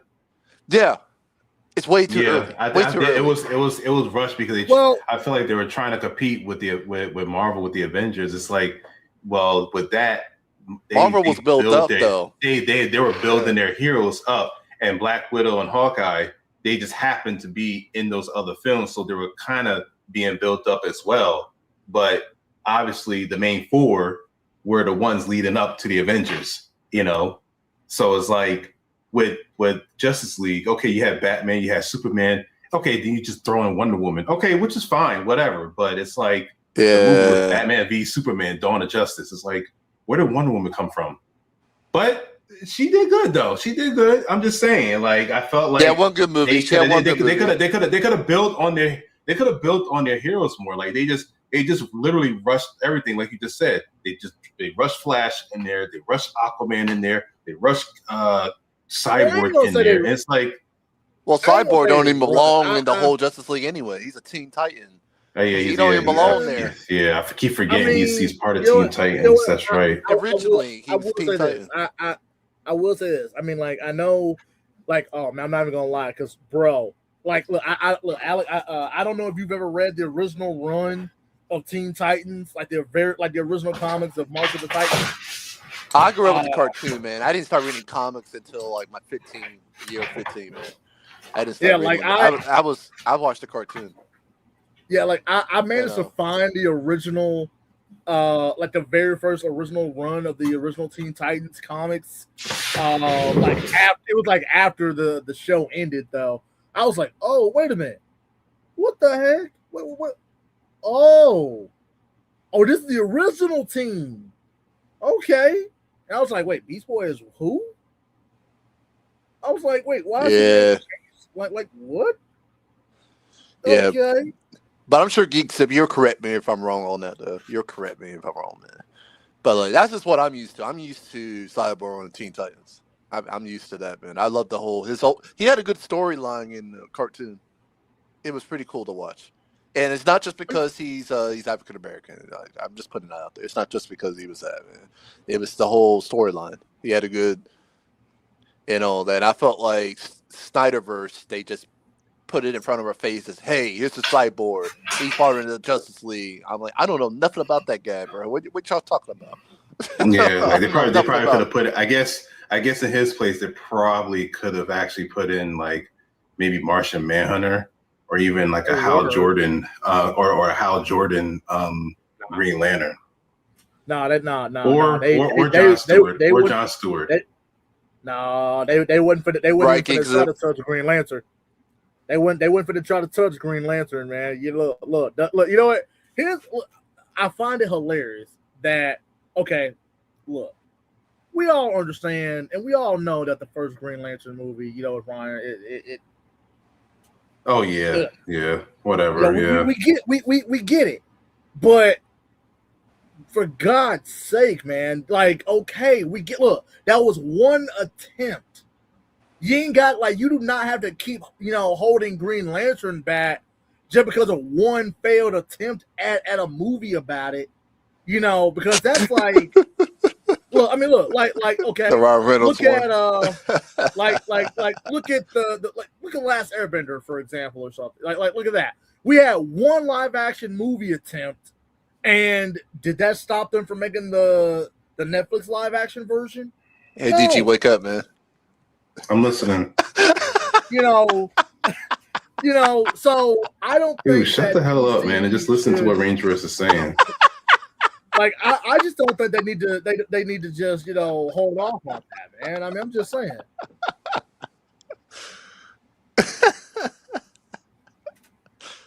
Geeks upset. GL is hard to pull off. I mean, look. If they can keep pulling off Superman and all these other kind of heroes and all, they can pull off GL. I think they just need the right first off, the right costume designer. I'm sorry, but that's I get it, but it's fine. But they need the right story. They need the right story to tell for a Green Lantern movie. Look, I don't care. I don't care if it's Hal. I don't care if it's John. I don't care if it's Kyle, Guy. I don't care which one of them they want to try. You can try any one of them. I will not care. I just want to see a good story being told for Green Lantern.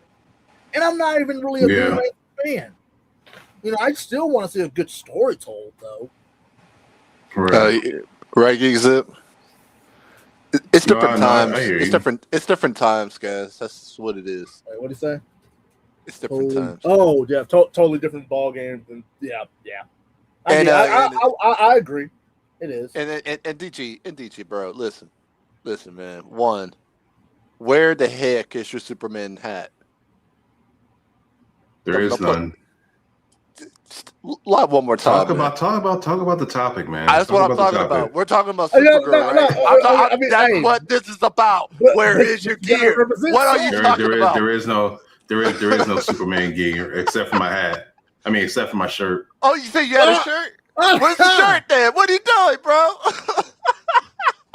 Bro, I don't have it on me right now. I got it, man. He tried to say stick to the topic. Well, that's what the topic is. Shut the fuck up. Look, anyway. I got either one. All right, man, keep that energy when I make jokes on you. Keep that same energy. You talking like somebody else, man. Stop stealing that man's memo, bro.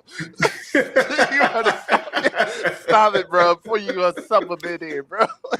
Don't do it, man. You better stop it, bro. You forget who you talking to. You forget. Look, you forget. I'm just saying. That same energy when I beat you at the.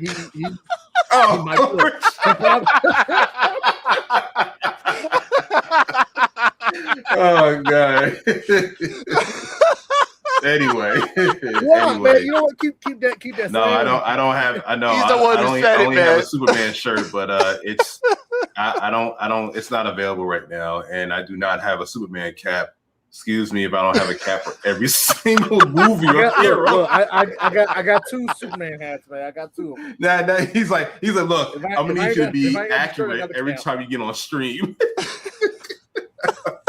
Meanwhile, my man Alec here just comes on as he is. Just whatever, no problem. With some shades, and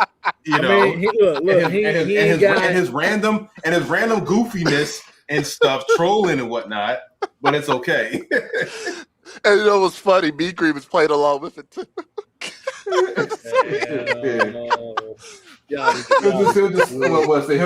He'll just come out of nowhere and be like, if it's Power Rangers, it's like no. I come out of nowhere like this.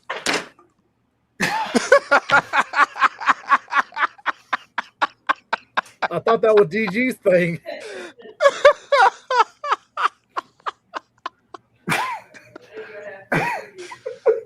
And Rangerverse, another thing, bro. Why in the heck have you not talked about Supergirl's suit, man? Why the rubber suit?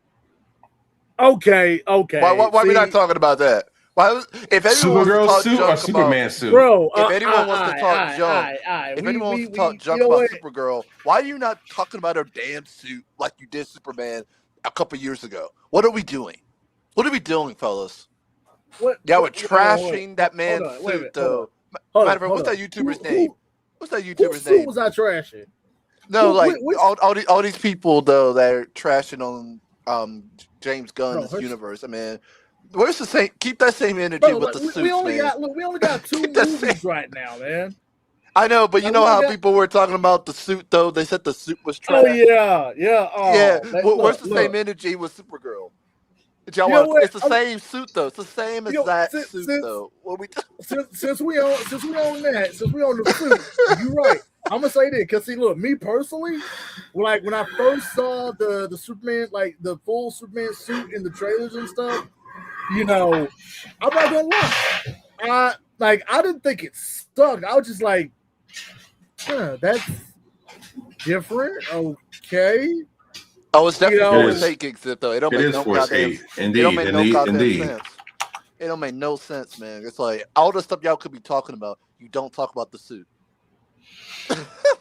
And this is all before. But, I mean, it's all I before mean- people go see the movie. They rather have other people see the movie just to tell them how whack it is. It's like make it make sense. Like And like just Geeks shut up and go watch the movie.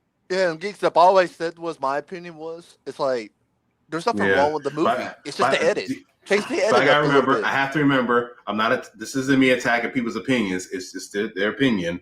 But at the end of the day, if you're gonna make an opinion, go see it for yourself, and then make an opinion. You know? Yeah, exactly. That's all I'm saying. A lot of people, It's like I was talking ain't about gonna do that. earlier.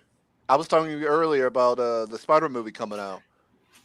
Somebody that don't know what they're talking about. It's like, bro, listen. There's nothing wrong. There's nothing wrong with the Spider-Man Brand New Day that's coming. There's nothing wrong with what they're trying to do. It's a done.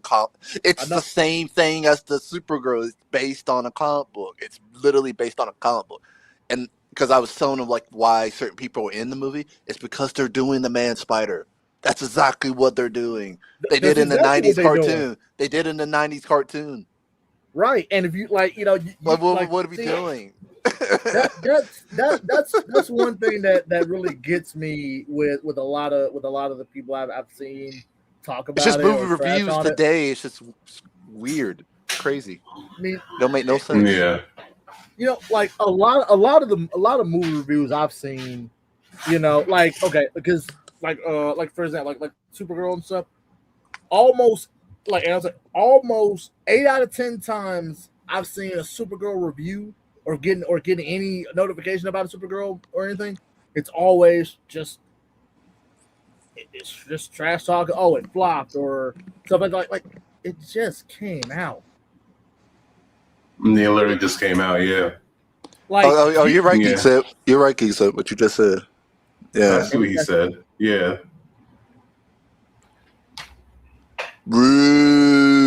Oh crap! How you doing? We have a flash flood warning. But yeah, but I'm not gonna lie to you though, DG. That Spider-Man movie Rudy. it's looking fire though. It has to be the best. Oh yeah, I'm ready to. I've seen ever. I'm ready for that one. Compared to how far it's come since Homecoming, definitely the photography improved big time. It improved big time. Wait, from which one? It improved the cinematography, the way it looks, the quality of it. It looks way better. But you got the same. It's the same director from Shang-Chi. So if you like Shang-Chi, you're gonna get that style. It's the same director. Oh, bet. I love the first movie. I like that movie. That was great. Oh, Geeks Up. I hope it's good because the trailer looks good. I like Clayface. I like Clayface. Batman villain. I have not seen the trailer for that yet. It's like a horror movie straight up. They're going horror straight up. Oh. Yeah, if that movie is box office, people will shut up about Supergirl. They're gonna shut up about it. Like, but what about Clayface? If it's a box office movie, are they gonna bring Batman in there then? Because if it's gonna be Clayface, then Batman would have to be in there. If I was doing that movie, he will be the post-credit scene. That's what I would do it. He will come in at the very end. Like, not in the movie, but after the credits. That's when he will show up. And you don't even have to show anything, really. Just show, like, a cowl. You could show the cowl and put it on a cowl, and people go crazy. He's like, oh, shit. Keep the actor, whoever's playing him, a secret still. That's the way I would do it. Okay, yeah. That'd be pretty cool. He said no Batman. Yeah, that's why I was saying if I was doing it, except that's the way I would do it. I would interpret. I don't know what James Gunn and them are doing. They might not even tease it. They haven't really been doing the post-credit. I mean, like me personally, I'm just saying, like, if you're doing like a solo, if you're doing a solo movie that is just about one of Batman's villains, I feel like you have to have Batman like you don't have to have him on screen, per se. Like you don't have to have him on screen. Like a lot of people tend to say that. Oh yeah, we need to see Batman. Like no, you don't. You don't need No, you don't you need to don't have really. that. You could just briefly mention him, or something. You don't have to have him on screen. You don't even have to show the cowl. You could just bring up oh well, wait, hey, you guys been hearing about this Bat guy, or something like that. Like just do something like that. Just hint at it. You ain't gotta show them. Right. Oh, so are you saying it's not part of the DCU? Is that what you're trying to say, Geekset? So we're all on the same page. Is that what you're saying? It's only set in the Gunverse. Well, Uh, Clayface not a James Gunverse. Oh, I see what he's saying. He's saying it's a straight up villain movie, though. So it's just about Clayface. So it's only going to be within its own characters. I get that, but I'm saying I'm just saying in that context, since he is a Batman villain and is about Clayface himself, you kind of in a slight way need to at least hint at Batman in some kind of way, some small way, But I don't know. They haven't really been big on the. Like how they did the first Joker movie, where toward the end of the movie you got you don't see what happened, but you see a slight nod to Bruce losing his parents in the alley. At that final scene, kind of thing like that. Like I could see it being something like that. Yeah, Geesep, I agree with you. That was probably the only part of the whole Joker movie I did not really like, because it took away from Joker. Because it was supposed to strictly be about Joker. I'm talking about just making it. They recanted they kind of did. Like, you remember Michael Keaton's Batman? They made it where Joker was the guy that killed Batman's parents. Yeah. Well, in this one, in Joker, they kind of did the same thing, but they made it seem like they made it where he was the cause of somebody killing his parents. Right, yeah, They definitely did that. I'm not gonna lie, okay, if I had to, if I had to choose between Joker being the guy that killed, Batman's parents versus Joker inadvertently being kind of like the cause of Batman's parents getting killed, I would rather take the way it happened in the Joker movie over Joker being the one that actually did kill him. Yeah, I just like the regular story. There's some regular thug. You know what I mean? Like, some regular thug killed him. Like, it's just a regular random guy that did it. They just should have left it alone. But I get it. There's also one other thing about finding out who Batman's parents' killer is. Finally give him a name and all. I honestly do not like. I've never liked the idea of knowing the name of the guy who killed Batman's parents, because I feel like it took away the aspect of, it was just some random, like a random event, like a random occurrence that just happened, instead of it being like, oh, wait, well, we know who the guy is. Why don't we go do something about that? Yeah. They actually did. I think it was one. And Geek said, you probably know there's a cartoon of Batman. There was an episode in the animated series, not the original animated. It was like the newer versions, where they showed where Batman actually met the killer of his parents. What? Yeah, it was one of the newer ones. It was. I forget the episode what it entailed, but there was an episode where he actually meets the guy that killed his parents. He's an older guy at that point, though, because it was years ago. But he revealed himself, like who he was. Batman revealed himself, all that. It was a whole thing.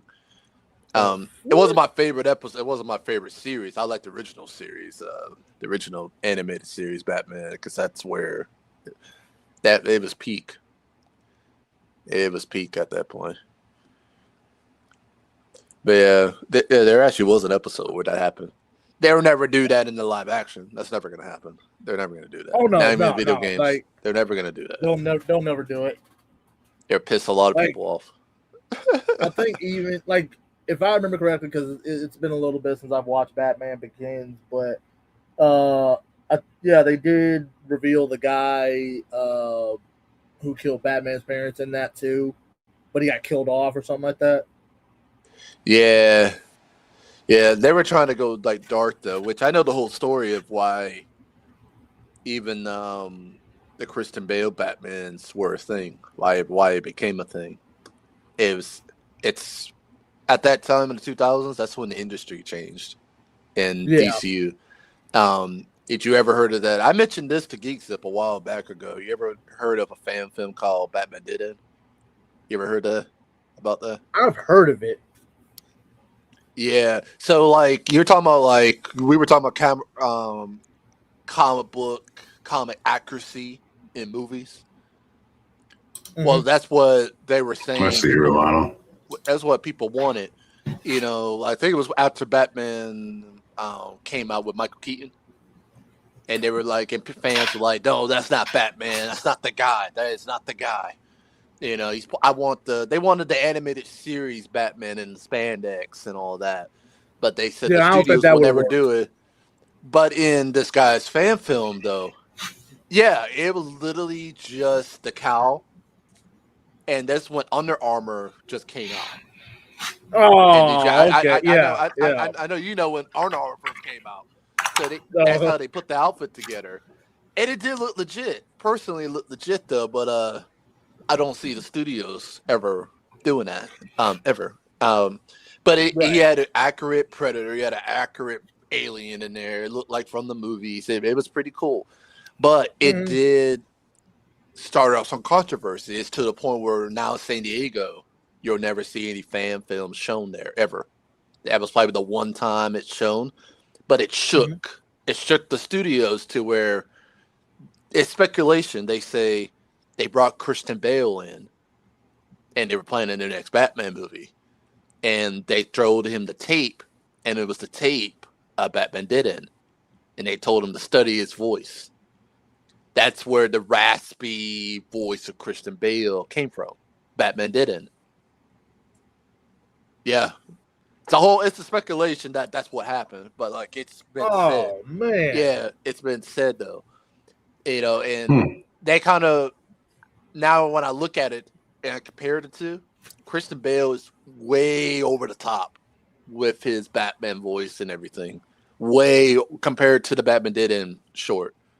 It's way over the top. He could have tailed it back just a little bit. You know, I prefer his Batman voice in Begins more than The Dark Knight. It got worse every movie he did. It did. It did. Yeah. It was getting strange though. I actually like that trilogy, but yeah, it was getting strange. Yeah. I'm Batman. Sound like he out of breath. No. You know what? Here's what got me, because if you look at his like how he fights in all three movies, the first one, you know, he's got some energy in him. He can keep going. Then Dark Knight gets in. He's looking like, okay, all right, hold up a sec. He might be a little out of breath for a minute. Then Dark Knight, and they were trying to make his movement better too. They tried to improve his movement, but so he can turn his neck and all that stuff. And I still prefer Batman Begins. It was just better with Liam Neeson in there. Well, let's be honest. Any Liam Neeson movie that's out there, it's pretty enjoyable. It's going to be good, yeah. I can agree with that. So I can agree with that. Yes, that was an automatic that it was going to be good and everything. But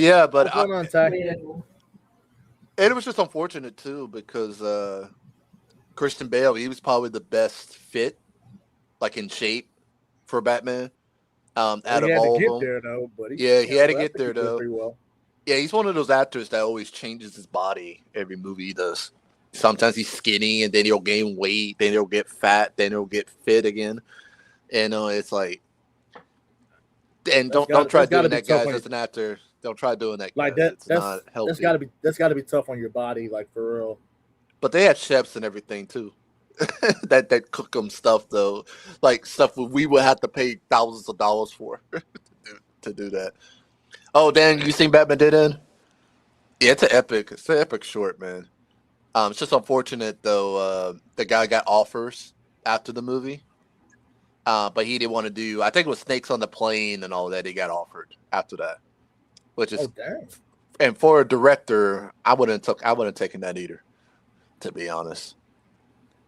Because I heard the movies. I heard the movies. I never seen Snakes on the Plane. I heard about it. I just heard it's like a 3 out of 10 star movie. Yeah, the guy didn't like. Yeah, it's one of those movies. I heard. Is that bad? Or not. No, but that's what the director of Batman Dead End got offered after, because the short though was big at that time. It was really big. Like it got shown at San Diego Comic-Con, and you know where when you go to San Diego Comic-Con, they show all the Marvel trailers and stuff like that.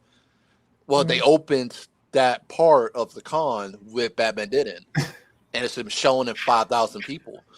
You know, and the studios, all of them are there. They see everything.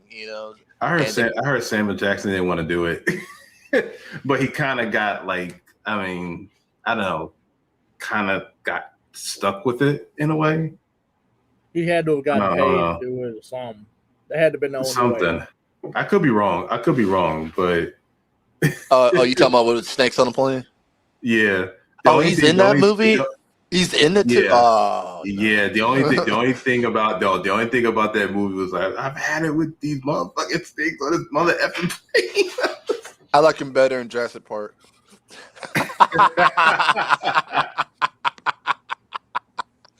And that movie has its flaws too. It's a fun movie to watch though today, because all the CGI stuff. What's a puppet. Oh, yeah. And that actually has some parts in it. It's so funny. Where sometimes behind the scenes where you see the guys controlling the puppets. Well, somehow one of the guys that's controlling one of the dinosaur puppets makes it into the movie, where you see him, you see his reflection.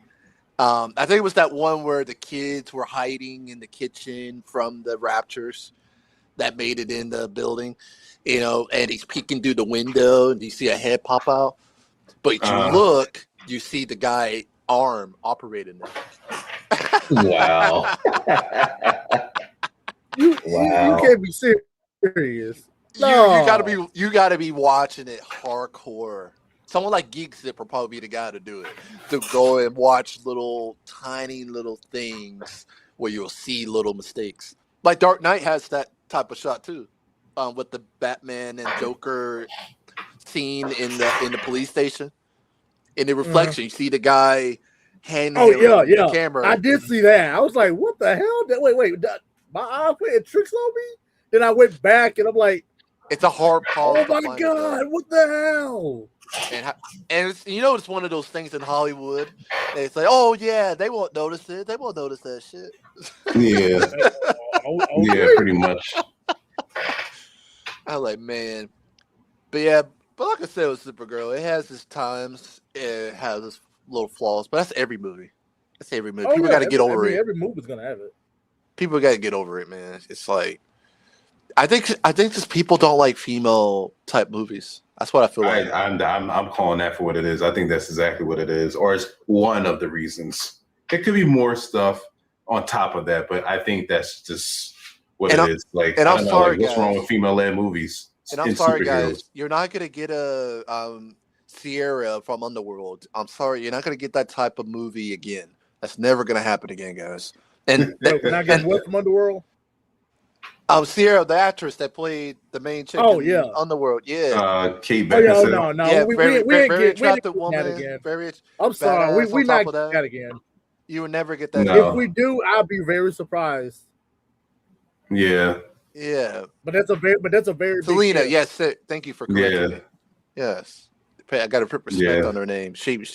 Good movie still. I didn't like the last one. I like the first two. I don't think first I two think are I've only saw I think I've only first saw three. I would say I've seen the first three. I barely remember the fourth one. I think they made a fifth one, right? No one remembers the fourth one. Well, the third one I've wasn't seen that like bits a and pieces of prequel? the fourth one. Isn't the third one like right before No, the first one? the third one was a prequel. Yep, the third one was a prequel. prequel. And the fourth one, that I mean, I was in and out of that one. And I think they made another one after that, right? I think there's an animated series too on it. There was an animated. The only one they did something the animated. only ones I remember is 1 through 4. I don't remember a fifth one. Yeah, but nobody was shit talking that movie though. Oh no! You know, even that movie has its flaws throughout the movie. It has its little tiny little flaws.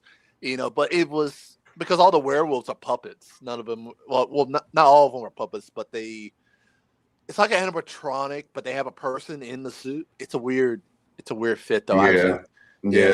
It looks no, weird. Like you said though, but it's like what you said though. We're not gonna get something like that out of female-led films and everything. I mean, they don't take them that seriously anymore. That's the thing. I just feel as though they just need to like.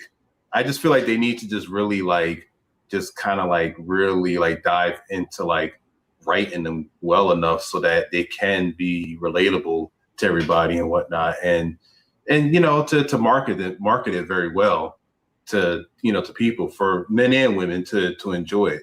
It's just that, and unfortunately, the unfortunate reality is some of these female-led superhero films don't do as well. Like they'll do okay, but maybe not as good as like other superhero films. Did you get Spider-Gwen? Give it a chance. Did you get Spider-Gwen? I'm telling you, it would be epic. It would be. I'm sure it will. It would. That's a good female lead to do. That's a good one to do.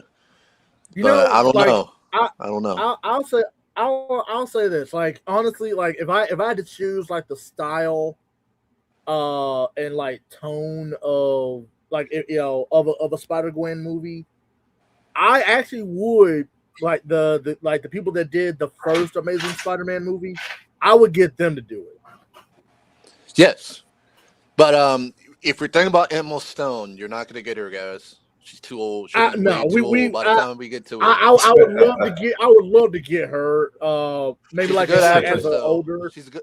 Like I could see her being like a version of Spider-Gwen, but like a older version of her that's gone through a few things. You know, but it's not like the same one that we get from like Spider-Verse and none. This is just a different, you know, Spider-Gwen, you know, that's just an older adult version of, you know, of the character. You know, we could see what she's been up to, you know, what kind of story can we tell with this version, you know. And you know what we need? You know what we need though? And I know some people that watch this that hate on this guy, but like guys, we need an actor that's not known when it comes to these new superheroes. You know what I mean? Like, because you look at it this way, why was the biopic of Michael so successful? Why was that? Javar is an unknown actor, right? No one's ever seen him before, so you couldn't go look at his stuff though. It's not like, oh yeah, we could go look at some previous films that Javar did. No, first time getting into the acting world, so you didn't know. You were going in blind. You know, so when it came to the trailers and things like that, you really couldn't nitpick it as much. You could only nitpick the events that they put on it, but you couldn't nitpick how Javar was going to portray it. So if you did that with Spider-Gwen, knowing the events, I'm telling you, it'll be epic marketing.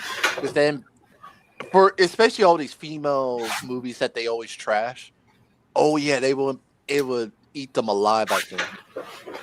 Knowing like.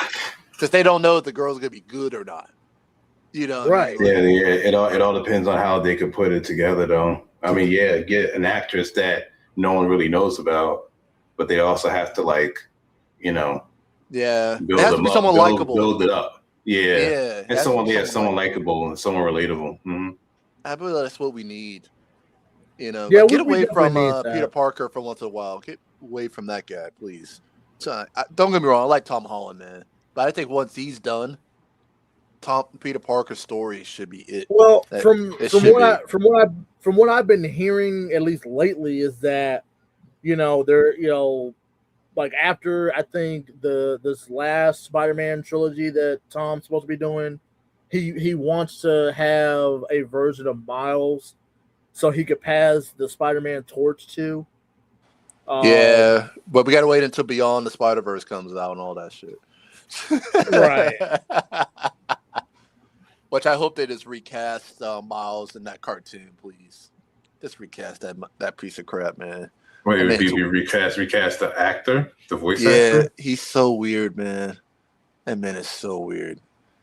We don't talk As a about human being. We don't talk about. You know what I'm talking about, Regiverse. You know exactly what I'm talking about. I know. Believe me, they can just get the video game guy.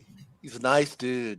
He's cool. He sounds exactly the same though. To be honest with you, you wouldn't make a difference. Just change. Oh yeah, Yuri Lawrence, like you're the dude who played Peter in the Spider-Man games. No, the Miles guy. Oh man, I forgot his name. And he's an unknown. He's not that well known, besides the video game, So that's why it would be great because you don't know, right? And then you learn to like him, Yeah. But Supergirl, man, I feel like. I mean, don't get me wrong. She needs more of a build-up. She needs another movie. They just need to keep on with it. Don't stop because these knuckleheads and I know it's the Snyderverse people. I know it is. I know exactly. I know it is. I would not see. The thing is, I know we're online talking about this, but like, what is up with this so-called Snyder fans? I guess it's like once they've seen his version of the DC movies, it's like other movie matters. Other movie matters. It's like how is that even fair? How is that even possible? Yeah, and are we not going to talk about the fact that Ben Affleck was screwed over in the Snyderverse? Are we not going to talk about the fact that he was supposed to get his own Batman movie, but because he wanted to write it, they canceled the whole entire thing? Come on now, man. He would have been the guy at the top. I think I heard that. He would have became the Batman guy if he got his own movie. Because he was actually he would have, yeah, he was fit, he was ready. He was actually a pretty good Bruce Wayne. I can buy it. I liked him better than Daredevil. Way better than Daredevil. Mingo, you didn't know that? I think most people did. He was supposed to get his own Batman movie. Yeah, we were supposed to get a Batman movie from Snyderverse. I kind of felt that. It was supposed to be kind of like one of the Arkham games a little bit, where he had to fight all of his villains in Arkham. It was like Ben Affleck, like his Batman is supposed to be fighting all of it, like some of his villains in Arkham. Like to reach to the top or something like that. It was some kind of story like that. But like, he had the best fight scene. He had the best fight scene out of all of them.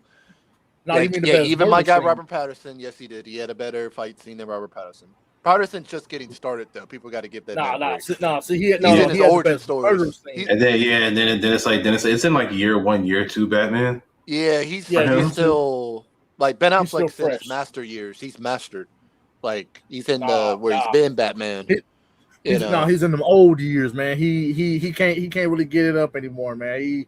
He still got some energy in him, but it's almost that time for him to retire, man. It's almost that time. But Robert Pattinson, man, he did shock me. I honestly thought it was gonna be trash when they first came out with the poster and all that. I said, not the guy from Twilight, man. Not the guy. He was all saying that. We're like, I was talking shit. Though. I'm not gonna lie to you. How this movie is gonna be. I did not watch Twilight like that. I was talking shit though. But that first trailer that dropped during COVID, I was with it. My only nitpick of that movie, it's too long, way too long. It was long. It didn't need to be 3 hours. I saw that movie twice when it came out, and did it need to be 3 hours long? It was. Did it need to be? It was a bit too long. Oh, there we go. God dang, Ty, what happened to? I see you got the beard in you. I thought that was Wolverine that joined the stream. Man. I was about to get a I had to call Cyclops, man. I was like, yo, get your boy No, Logan. you might have to call. No, you wanted to call Sabretooth for that, man. It's funny. Nah, I just got the You going- fuzz. You wanted to at least call Sabretooth to get in on Oh, that DD, one. you was forced to watch Twilight too? No. I was forced to watch it. Well, we didn't. multiple times. Neither one of us liked it. You didn't like Twilight growing up? Well, I never really watched it like that. I know my kid. She despises it. No, she didn't. No, she didn't. She was no. She was in that. Look, she was in that. That phase that all the girls were in at the time Twilight was coming out. She hated it. She really hated it. She really hated it. I'll be real with you with Twilight though. She really hated it. The movies are awful. The books are better. Twilight. I only made it through a book and a half of Yeah. Twilight. Man, and I'm like, look. Well, that's how well you know the movies are good. No. You know what? Look. Okay, this is how I can do it for the movies and books. Okay, for the first book, I swear I could not get through it like to save my butt, but I managed to get through it only because of the last few chapters of the book. That's it. Everything else, I was like, book, man. You gotta be so into romance, man. You gotta be so into it to understand it. New Book had That's what it is. oh my god! I was so glad. Can we get moving? And I was so glad. I can't stand the flippity floppity of Bella. It's like, yeah, I want this really nice, handsome vampire that sparkles, and then I never got over that though. Like, what? No. See, they're made of glass. All the vampires are made of glass. All of a sudden. Here's the thing, because I saw the first Twilight movie before I ever read the book, and my head canon that I created for the sparkling, my head canon was literally just, oh, okay, so to the human eye, it was there's you guys are sparkling, but to you, you're burning in the sunlight, you're burning. That was my head canon to explain why the heck they're sparkling to humans. Well, my whole thing about it was, okay, they're sparkling. When do they spontaneously combust? To, okay, if they're going to sparkle, what's the reasoning behind it? Oh, they're drinking animal blood instead of human blood. So if you're not drinking the right type of blood, you're going to have bad effects. That makes sense. Yeah, and you want to know how way to look at it. You want to know why Twilight's a ripoff though for me though? It decides to get interesting the last movie in the last 10 minutes. But it has one. But screw all the actors except one.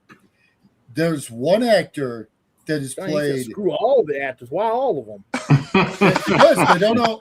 They don't know how to act except for this one. And this one has been in 3 different. Is it Carlisle? Is it the dude that plays Carlisle that knows how to act? Because I've seen him in some other stuff aside from just Twilight. No, Mean Green. Watch part 2 of the last movie. It's Breaking Dawn. The fight scene. It's probably the best thing out of the whole entire freaking trilogy. It is. That's literally the only thing. So, I figure it probably would be. That's the last one, right? Yeah, it's it. Yep. That's when it decides to get interesting. I'm like, obviously. I didn't understand it, man. Because to be honest, go ahead, dog. So can you repeat that again? The main chick of the movie, though, she's just annoying, man. I agree. It's very annoying, especially when she starts narrating. She started narrating shit. I'm like, can you stop narrating? Stop talking. But if you guys have ever seen Vampire Diaries, what I love about the first season of Vampire Diaries, is that they actually reference how bad Twilight is, and I'm like, bro, are you saying that Twilight exists in the Vampire Diaries universe, but as it does in the real world? So you're saying that Vampire Diaries is our universe? I know, Mean Green. I know. Well, they trash it in Hotel Transylvania. Wait! They did that in there too? When Dracula is trying to get Johnny back on the plane, Johnny is watching Twilight. And he goes, so this is how we are portrayed now? Unbelievable. DJ, Mean Green, yeah. I was just talking about, did you watch the fight scene in Breaking Dawn Part 2? It's the best thing out of all the movies. Best scene. You don't have to watch nothing else. Just watch that scene. You'll be good. You'll be all right. It's probably the best thing. You'll probably manage to get through Twilight just from watching that fight. That's it. But and then the fact that none of it's real. Oh, none of it's like. Oh God, the whole delusion of it. That it was pissed me crazy. off when I first read it in the book before the movie came out. So I'm going to trash Resident Evil here. So that's where W.S. Anderson came up with that freaking fake out in the end of the series. That is so trash. It's crazy, man. Yeah, Resident Evil though, man. That's a whole different story. I feel out of Resident That's Evil. a whole different story, man. They never went by the video games until like recently. And then when they tried. No, they're not. Well, I was talking about the last one where they try to mix in the two games. Oh yeah, Welcome to Raccoon City is probably the best adaptation we have right now. Yeah, they tried to mix in the two games in the mix. The last movie, but now they're rebooting it again. I something different. Like two of the movies. It's not a reboot. Movies. That was it. I couldn't even say it's a continuation. It's not a continuation. You think it's a new thing? No, the director has come out and said for the first 4 months, and this is what pisses me off. I am going to do a faithful adaptation of this movie for 4 straight months, and after the first trailer dropped, he's like, "Oh yeah, I'm not doing a faithful adaptation. It's just some guy going into Raccoon City and going through all the stuff." Oh God! I'm like, "You serious? You built this up to be a really good, faithful adaptation, and you're just going, oh, game mechanics. Well, if this guy goes in, he's going to be really shaky with a shotgun." He wouldn't last 5 minutes. Why are you even making a movie about this? That 0 sense whatsoever. You could have just done Resident Evil 7, where the guy went into the house, trying to that's pretty much what that was. And that's what it sounds like. Yeah. But Ranger, when's the last time we've seen a good zombie movie? What's the last time we've seen one?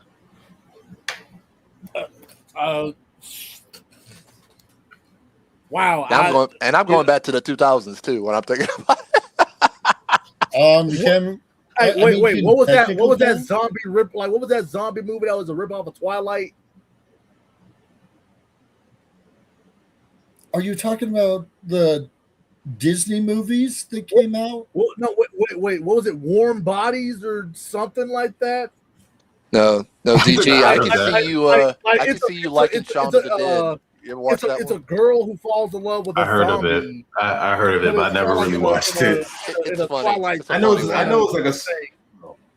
Sorry, you were talking. It was like a spoof to like Dawn of the Dead, right? Zombieland. Both movies. I would probably be the. That was 2019. I give the first Zombieland pretty good. I enjoyed that. The second one, I fell off after that. I just couldn't do it. Yeah, Zombieland was more funny on the comedy side. Some things. It was. Yeah, funny. But it's faithful to the series and zombie-like aspect because in the first 5 to 10 minutes, he's basically saying, you got what was it? 4 rules? You got to have your endurance. You got to have your smarts. I know Mean Green didn't say what was Z though. What was Z though? Sucked though. I know she didn't say that. Wait a minute, World War Z. What? You talking about Brad Pitt? Come on.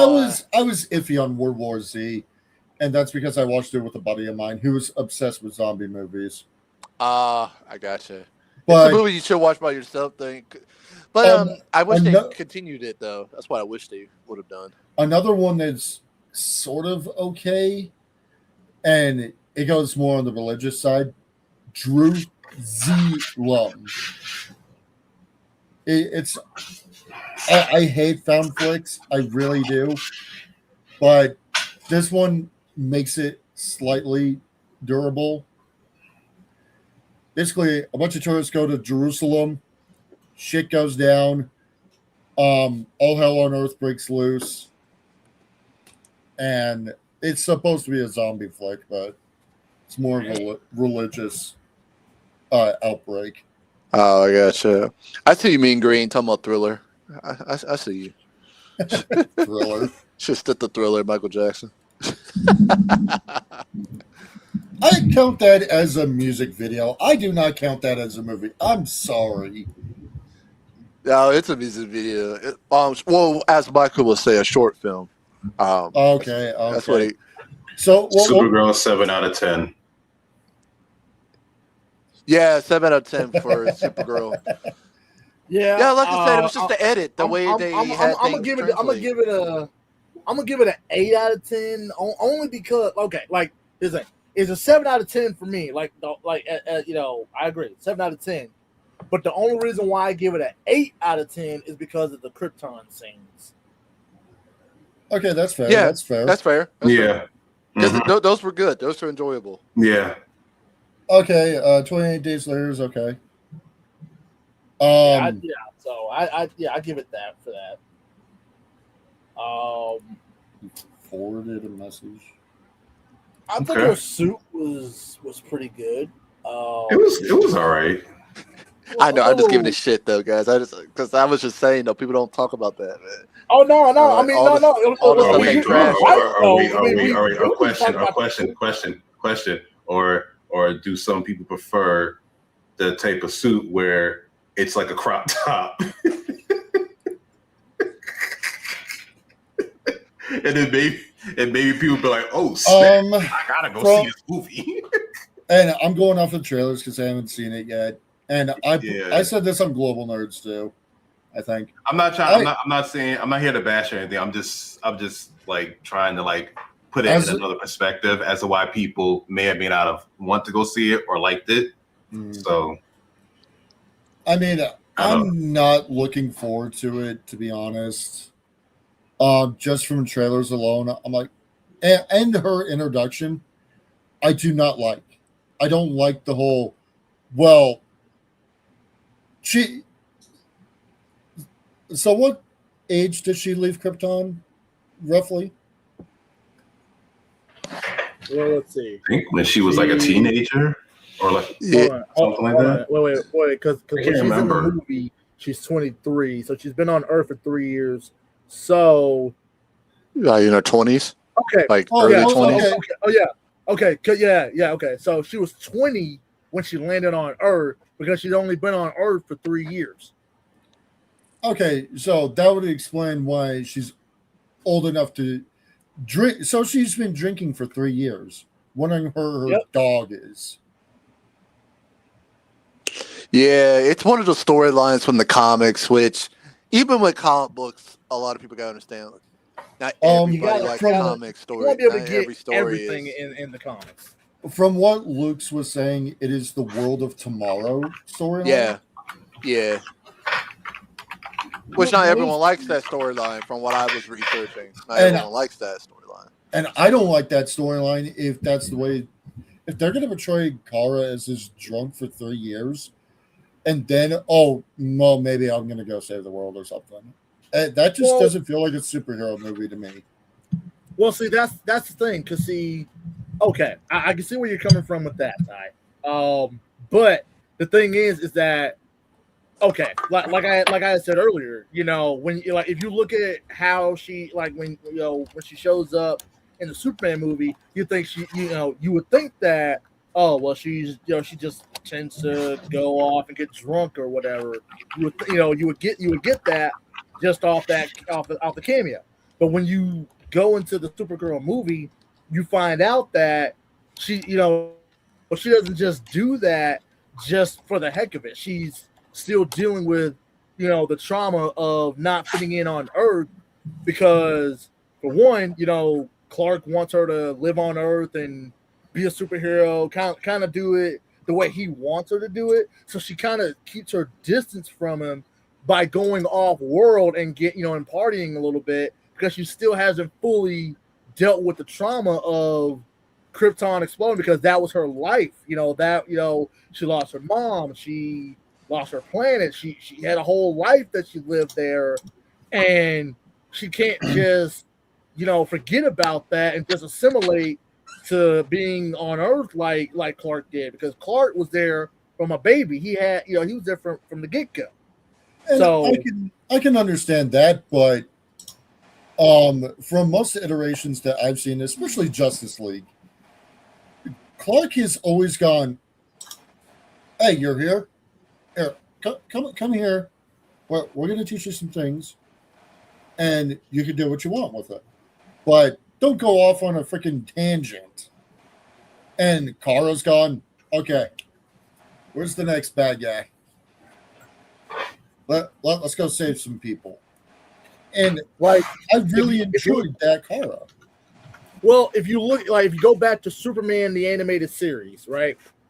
If you go back to that, when Kara is first shown and stuff like that, Clark, think about she's experiencing new things on Earth and stuff, but Clark is kind of being this over, like the helicopter parent kind of thing, where she's where it's like, look, you do it, like, okay, like how Batman is with Robin, where it's like, look, you do what I tell you, how I tell you to do it. There's no other way to go about it, but it's my way or no way at all.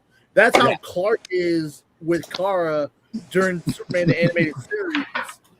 In that sense.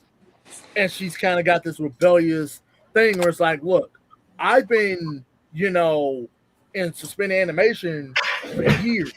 So I'm trying to experience new things, but not the way you want me to, and not at your pace. I'm not you.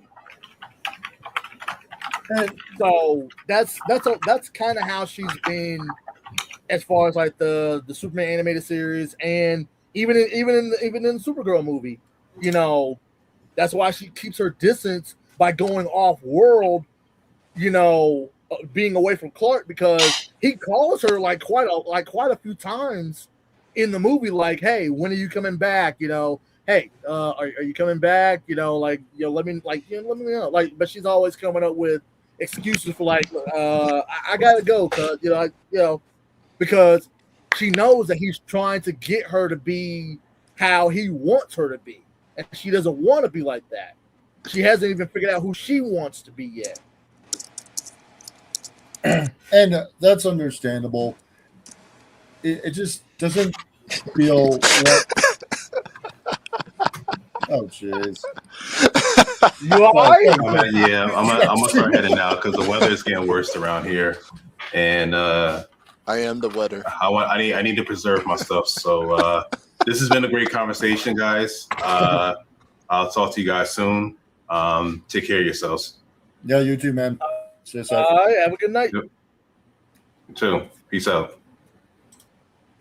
And our Captain America is better than yours, DG. Deal with it. Oh, jeez. I love how you waited till he left to say that. I love how you waited till that man left to say it. Like, why you didn't say it when he was here? So he can't respond. Dang. Low blow, man. Low blow. That's below the belt, man. You ain't had to go below the belt, man. That was below the belt. You'll stream very soon and say something too. I think that Supergirl should have wore the wrong hat though to the stream. Oh, hey, look, he said, "Say it to my face next time." DG, I can just call you, right? Oh, you better stop, bro. You better stop. Did he forget, I can just call you right now, man. I'll call you right now and say it. I think that the Supergirl just needed a Stop little making more it all in time. Breacherverse. Well, DG, what I do, man. I'm a troll. DG, listen. This is a Ranger versus stream. This is not DG stream, so he can egg it on if we shall believe. Careful, it might pop up. Stop. And lower your mic, by the way, next time, DG. How about that? Oh Lord. There you go. There you go again, bringing the mic up again. You sound like RoboCop, man. For real, man.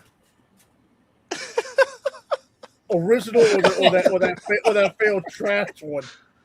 The original one. That's what he was sounding like. Oh God. You sound like Alex Murphy, man. But anyways, back to Supergirl here. I think she needed more of an introduction. And now you're just being a prick. Okay. Nah, man. You need to be the man in the mirror. So look in the man in the mirror. You'll find So out. y'all stop. You know the y'all. You know the song. Good night, Peachy.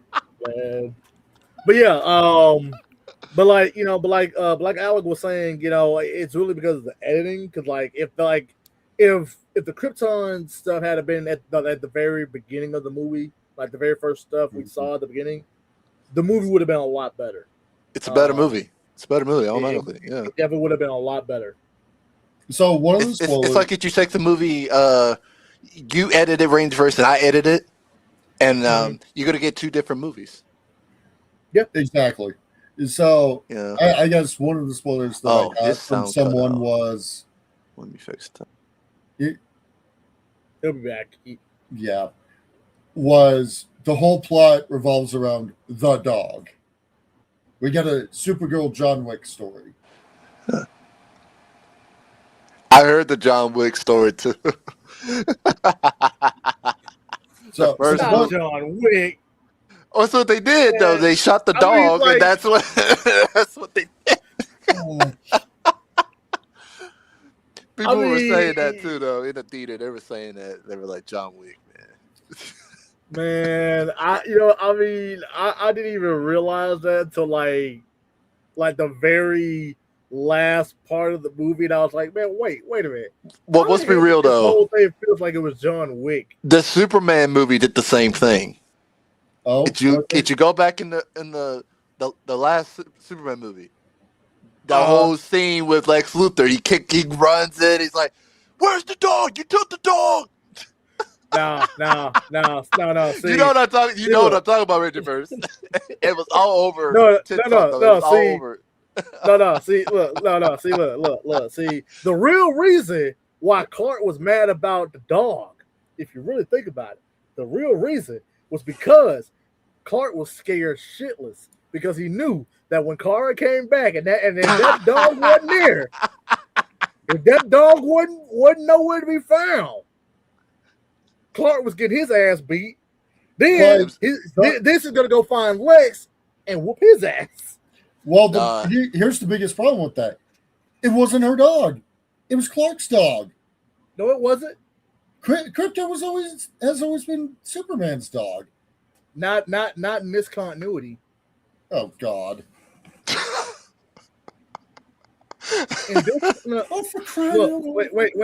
Wait. Look, in this continuity, we actually see how Krypto and Supergirl is a thing. Like, so in the movie, if you don't mind spoilers, nope, spoil me to all hell. Okay, so Krypto was kind of like this stray dog, and they were getting ready to bury Kara's mom, and Kara just happens to see him and basically just took him in. No backstory at all. They just walk by each other. Just no backstory about like what the heck was up with Krypto. Like he just popped up and it's like, oh, so I guess there's he's a stray dog. You know what? I'm gonna take him with me. He's my dog now. That was it. I was like, what?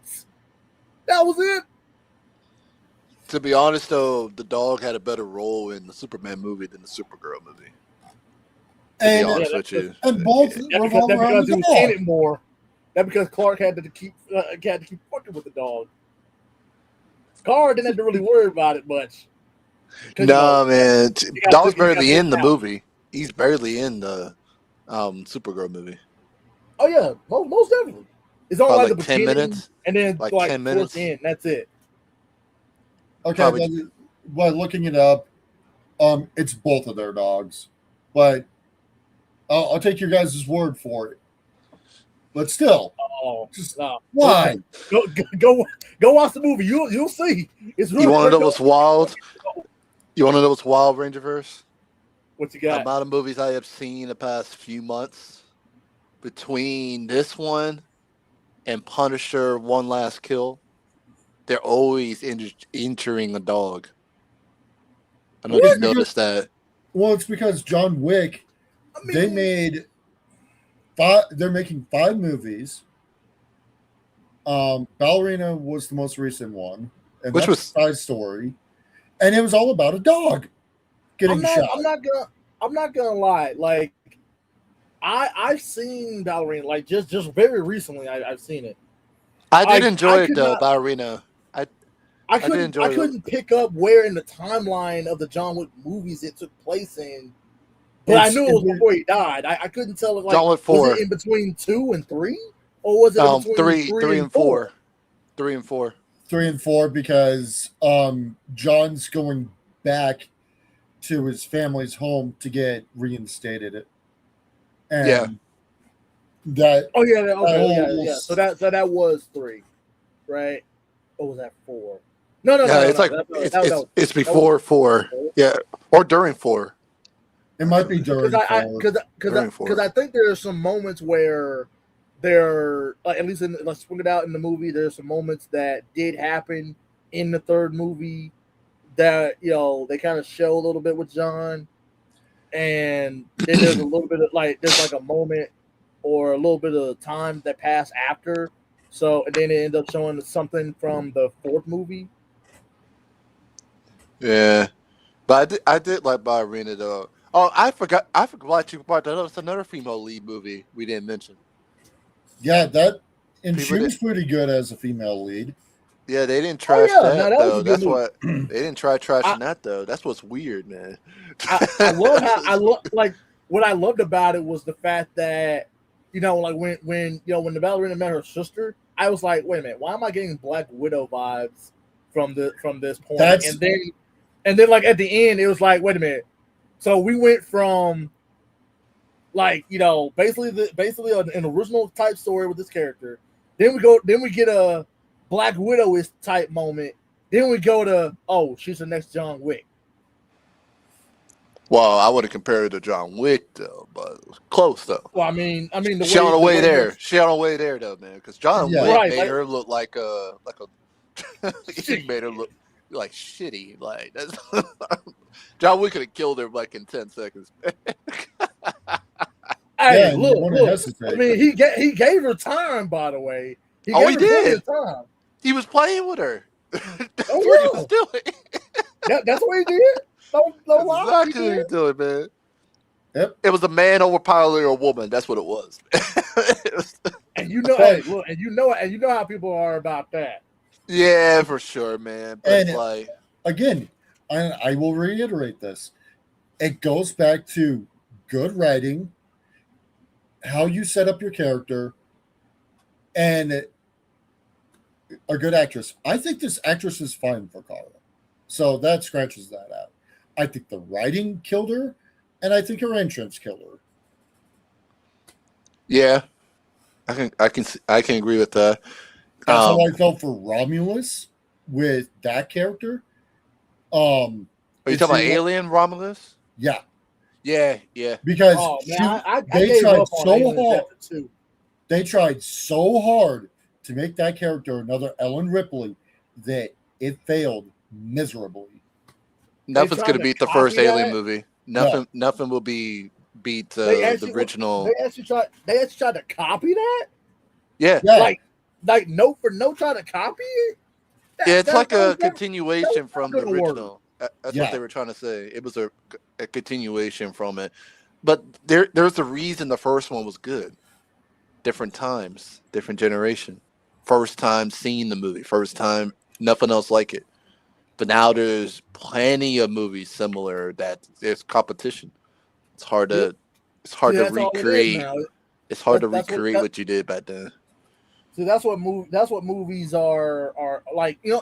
That's what I miss about older movies versus movies now. Like there are definitely some movies now that are better than movies back then because of the graphics and effects and stuff like that. Sure, but it's a story, the script. But when you get down to it, and I'll use Sam Raimi's Spider-Man 1 versus like all of Tom Holland's Spider-Man movies up to this point. Okay. Like just the first Spider-Man movie from Sam Raimi has more heart character development out of every character that's in there than all of Tom Holland's like Spider-Man movies so far put together. And I mean at least like the first 3 that he's got so far.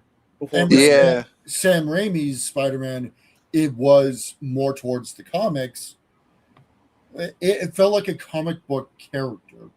Andrew Garfield's felt more like us.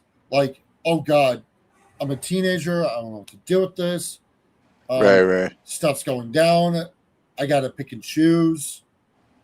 Yeah, I definitely felt that from the first the tragedy of his Uncle Ben, and we feel the heartbreak because we get to know him more. And then Tom Holland's is just going to like, okay, he's shoehorned in there. I'm not gonna lie, like, because I think at that point though, like, but I'm okay with that. I felt more of an emotional connection with, Toby's Uncle Ben's death more than Andrew's. Yeah, I mean, I'm not, but I mean that's just that's just how that is. But when it came to like if I had to choose between Toby's relationship with MJ versus Andrew's with Gwen, I'm going with Andrew. Like that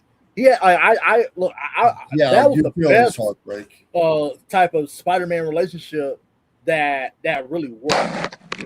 I just hate that Gwen died, but of course they were still following that storyline. But still, and that was still like to this day that's still the best like live action Spider-Man relationship. That Death of the Stacys, it was called. Death of the Stacys. They killed the dad and then they kill her. Yep. Like it's almost like back to back. I thought they killed her first in the comics. No, it's the dad. Dad dies first. And then Green Goblin. The only thing that's off with the movie, it's not Harry. It's Norman Osborn. It's Norman. Yeah. That's the only day they changed up a little bit.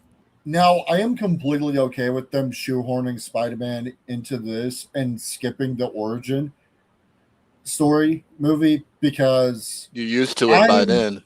I am so sick of going back to the same bloody origin story.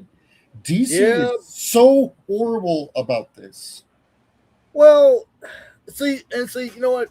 Now, and I agree because you bring up a very good point with that. Like now, me personally, I always like seeing the origin story. Like even if it's but like the thing is that if it's a new iteration of a character that we've already seen, you still have to. I mean, like even though we know the origin story, we still need to see it for this particular version because it is a different version than the previous version.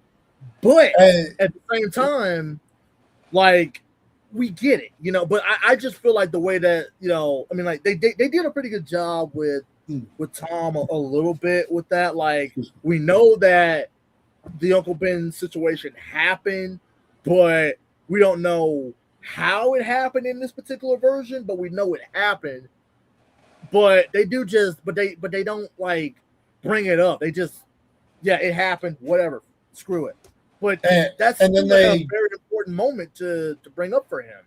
And then they kill off Aunt May and try to give it the Uncle Ben moment, which is completely fine. Yeah, but you know which version of Spider-Man Tom Holland is? He's the spectacular Spider-Man version. Did you try to compare the two? Not. Yeah, did you compare the two? Like the look, the design. Look at the design of it. Like I can't remember all similar conversations that me and Neil Lou had, because we went through this once or twice. Yeah, he's Because been compared. She loves Spectacular. She loves Spectacular. It's one of her favorites. But I can see where you're going with that. With Younger, he's younger in the cartoon, just like in Tom. He's younger. Like Toby and Andrew, they're more the older version when they become Spider-Man. They're like in their 20s, going on their 18, 19. Like Tom's in the 14, 15 type of era. So that's why a lot of his actions are they're actually accurate. Like Tom's actions in Civil War, they're kind of accurate because of the age. He would be acting like a kid at that point, you know. Yeah, that fanboying over. Hey, I'm fighting with Iron Man. I'm fighting my hero that I grew up with. Oh, I have to fight my hero I grew up with. Like, you know, because he feels bad for me, attacking Captain. Like for me, when it comes to that, like if I had to judge like Peter Parker, like Toby being Peter and Spider-Man, I like his Peter Parker and Spider-Man, like after the whole high school part is done. Everything, like everything after the high school part, I loved it. You know, like that, like this is like a Spider-Man who he's mature, but he's still kind of new, but he's still maturing as as the movie continues and stuff like that. And I like that. Andrew Spider-Man, I felt like he was more of like a senior in high school, getting ready to graduate, because like just in the first movie, and of course I did that in the second movie where he actually did graduate. So I got that out of his Spider-Man. Tom's Spider-Man it took me a while to warm up to him. I mean, I was happy that like, hey, Spider-Man's interacting with all these different heroes, but it took me a while to warm up to him to really feel like, oh, I see you as Spider-Man now. Like, because three of the movies is his origin. That's basically what they kind of put it like. Oh, three of his movies is his origin. Well, no, I get that, because like in Civil War it's introduced, and then it's like, okay, this is like the slight start of it, and then we got Homecoming. I was like, Homecoming was okay. You don't take him as seriously. It's more of a fun movie, fun time type of movie, and then Far From Home. Yeah, I'm not even gonna lie. Like far from home, I was just like, bro. He's still figuring it out.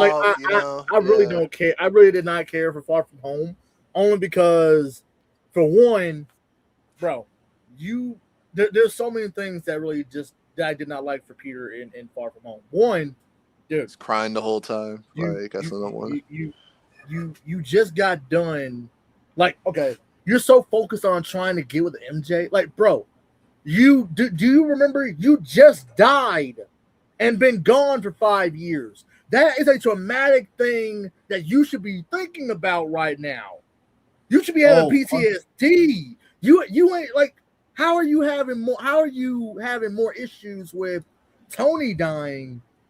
But the fact that you are a teenager and you died, man, and you were gone for 5 years and you got brought back, that has no bearing to you?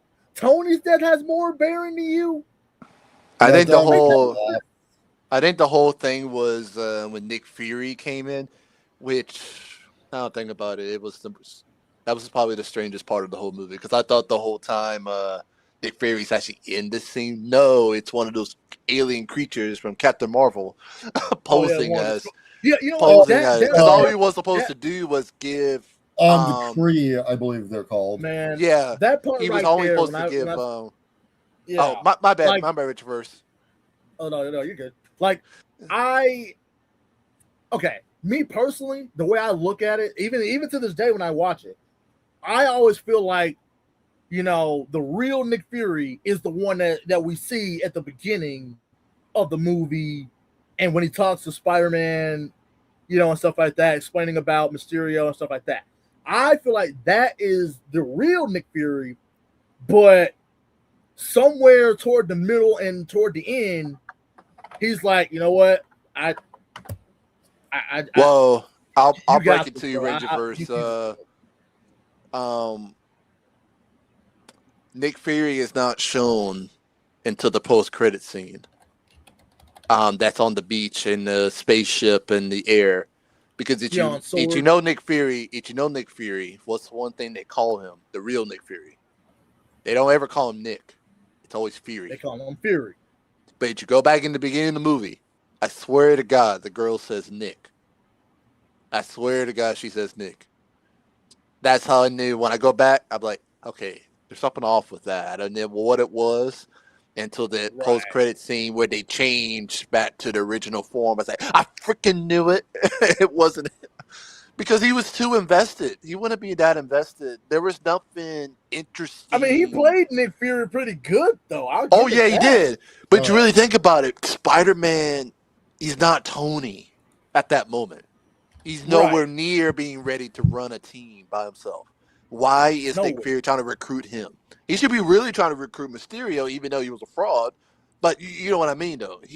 From what he was seeing, so that's why I'm like, there's something off with Fury from the get-go. There's something off. And then when you realize it wasn't him at all, I said, oh, that makes plenty of sense. It makes plenty of sense. Right. But I felt like they just used Far From Home as a setup for No Way Home. It's just a setup movie. It's really not. You probably really don't need to watch Far From Home to understand No Way Home. Probably just watch just watch the post-credit scene of No Way Home, of Far From Home, and then watch No Way Home, because that's when you really get the real story. That's the real story of where Spider-Man becomes Spider-Man. Finally, he's actually trying to. And how I know it's when he tries to kill Green Goblin. I was like, oh, that's him becoming that guy.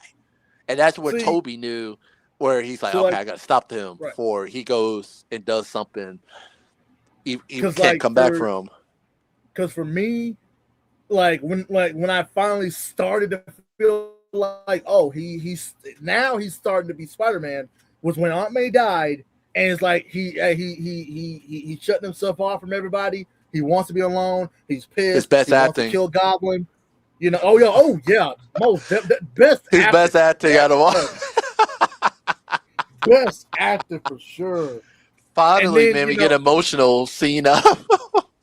And then, I love the fact that, and then one thing that I did not like is the fact that you're like Tom, his Spider-Man is or at least his Peter is he's led to believe that, because Toby's villains died in their, in his universe, he's led to believe oh, you killed them.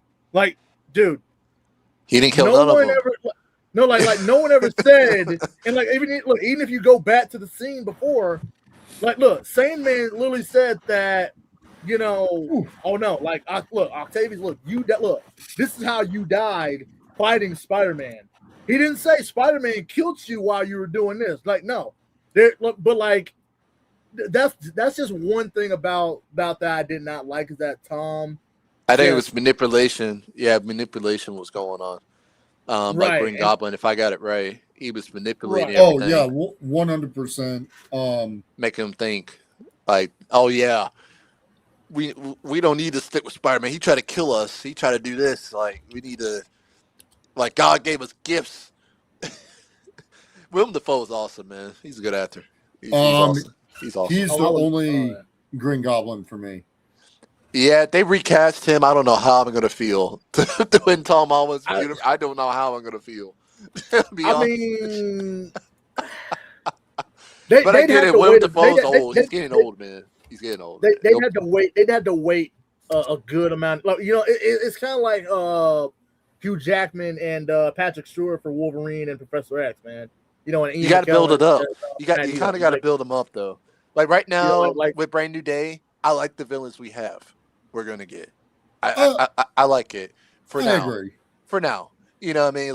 I know we're getting Tombstone, and I heard we're getting Jackal in there. I know Scorpion's in there, and it is rumored. And take this with a major grain of salt.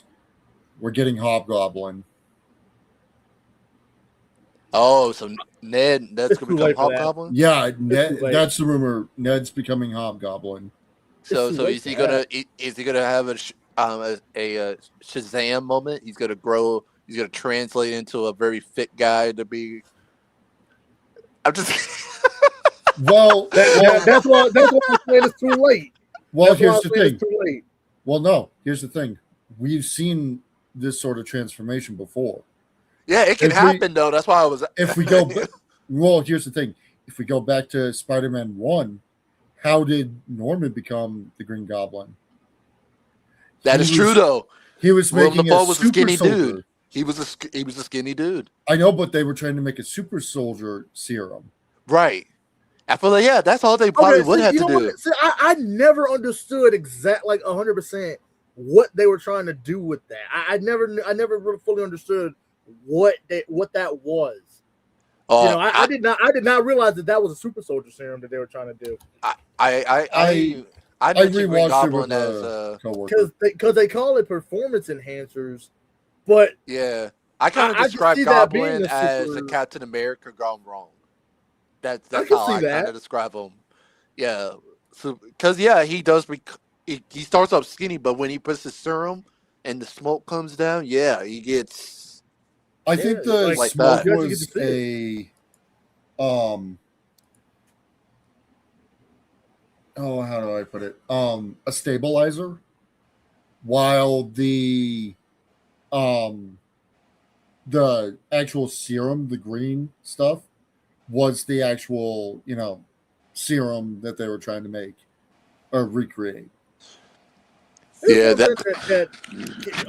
one thing I've always trying to find out about Goblin and Spider-Man 1.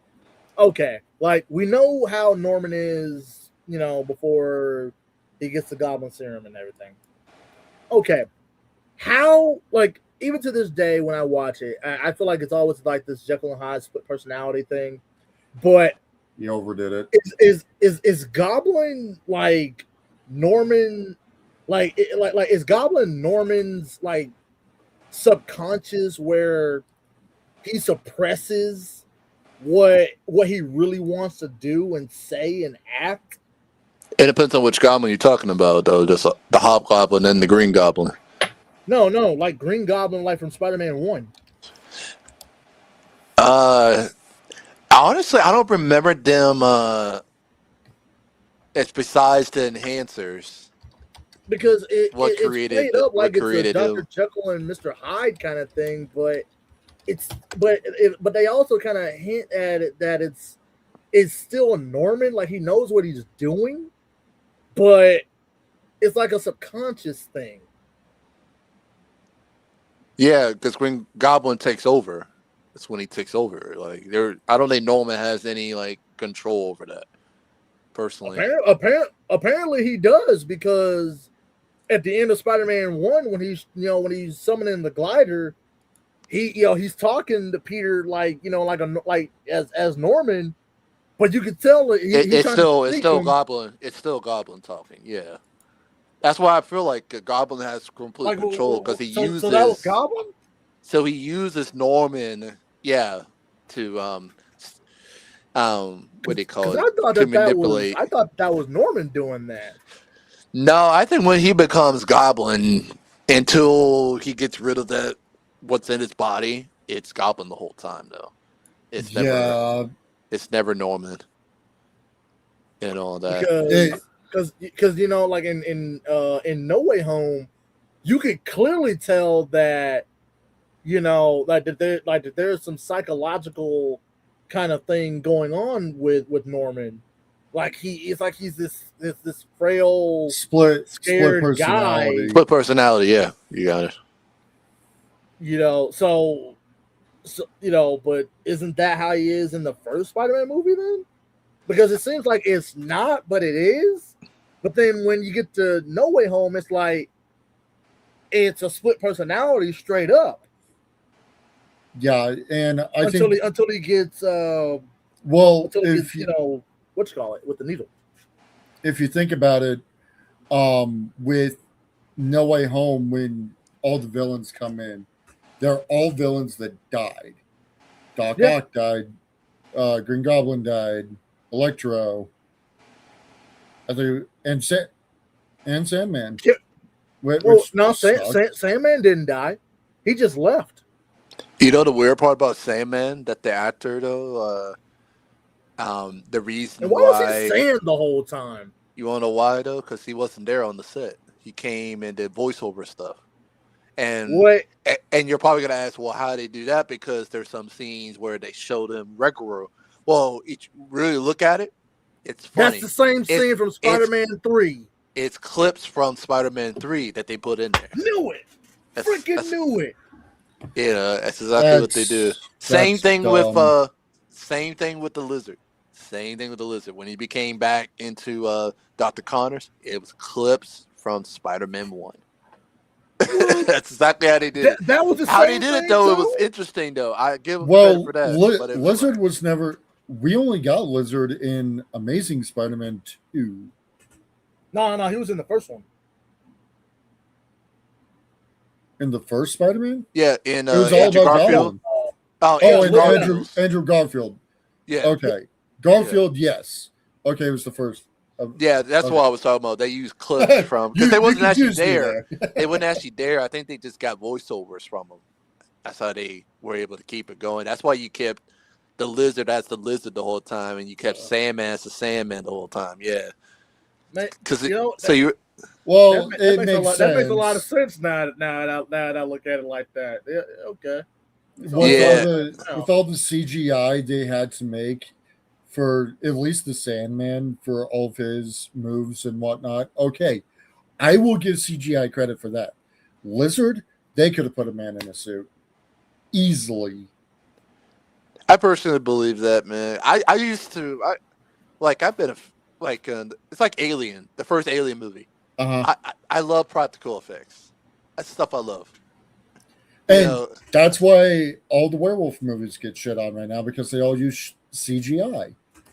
Yeah, man. They don't have that original Howling touch with practical effects. It made it look real. It looked real when you saw it. Yeah. Nostalgia Critic put it best with it.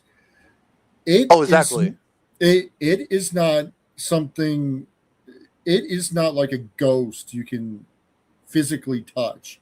He's physically there, and you can harm him, but it feels like a ghost.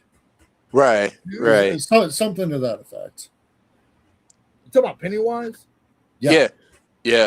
He has different forms and how he appears, and it's very unsettling at times. Boy, does it depend on what version we're talking about? Because there's the original version. Well, I'm talking about the new version. I'm talking about the new one. They've been like Welcome to Derry and all that. Yeah, it's the same as the movie. Remix. Critic put it in both perspectives, for both the first TV movie series and the movie series, because it was in the second. Are they in the same continuity, or are they different? According to Welcome to Derry takes some liberties, like hardcore liberties, that we're looking at alternate timelines. Yeah. Because Pennywise says to Richie's mother, time does not click with me. He knows he's going to die. He knows what's going on around him. He's already seen one death, the TV movie series. And now he's seen Richie Tozer's mother and going, this is probably the timeline of the two new movies. So I think Welcome to Derry is going to take some real big liberties with how we perceive the it as a whole. Hold on. So the original, it is just one timeline. Yep. But how do they explain the different timelines if that's the case? Then They're just they're kind of with Welcome to Derry. I think they're introducing that. They're introducing Yeah. that. They're starting to. It's the macroverse, which I would have to talk to my mother about it more. She knows more about this than I do. But the macroverse has no time. It doesn't follow the laws of physics. If that's a little bit more explainable. So it's almost like you could. It's almost like the Barry Allen in the whole Flashpoint paradox BS. Hmm. If that makes any more sense, but You talking about multiverse stuff, Rangerverse? pretty much. I mean, like, Yeah. look. I mean, look. Time travel. That's a whole thing of in of itself. But if it's multiverse, that's much easier because you got different universes here. But if the new one, like if the current is referencing the original one, then aren't they the same timeline then? I think this would be the best way to put it. We are going through the Curry and Skarsgård universes as Pennywise himself. And we are looking through the eyes of Pennywise. Like, okay, I'm laying here, I'm happy, I got food in me. Oh, hey, well, I die here, I die there. Well, do I want to prevent this? Do I not want to prevent this? Because we see that in Welcome to Derry. Yeah, you see that stuff, and it takes you. What for me? It took me a few times to watch it to get it. It's one of those movies where you can't just watch it one time and you're gonna get it. For me though, it's like you gotta watch it a few times because they put Easter eggs in like almost every scene, especially at the very end of the series, season 1. They, they kind of take you right back to the first movie. And it gets really ridiculous too. Yeah, it does. It does. Now they're making a season 2. They're filming that right now. And well, I thought they were still writing it last time. Or something. Checked. Yeah, they're working on it. Yeah, that.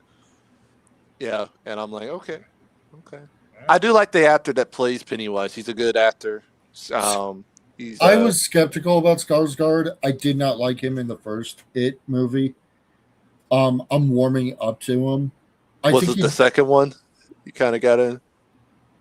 It was Welcome to Derry. Actually, okay. Because you get to see more of Pennywise action. You don't really see.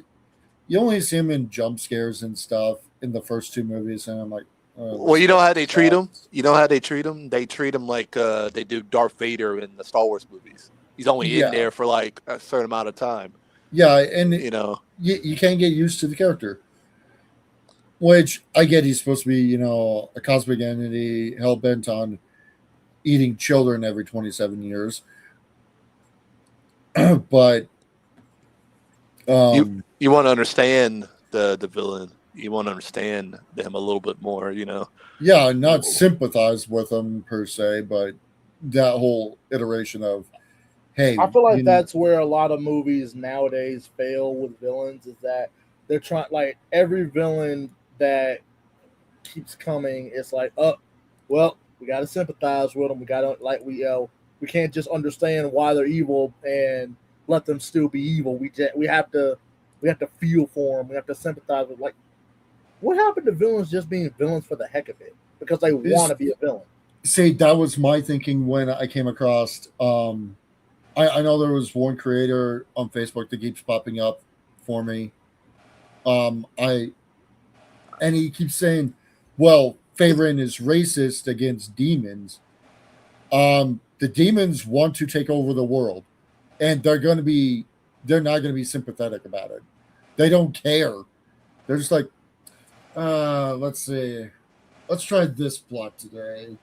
Let's try this plot. Same with Masters of the Universe with Skeletor. He does not care. You do not sympathize with demons and villains like that. There are some animes that you go, okay, it's we're following this demon lord. Let's figure out what he's all about. But he doesn't want to be a demon lord. He was born that way, but he doesn't want to be that way. I felt like Skeletor in the new Masters movie, like the fact that I love that the filmmakers actually touched on that trope where, you got the hero trying to talk the villain down or trying to sympathize with him and stuff, and it's like, you know what? Yeah, you're right. You're absolutely right. And then like, no, I really just don't care. I just do it for the love of the game. And I'm like, there we go. There we go. That's what. That's okay. Now we back. Like, where's this? No villains anymore.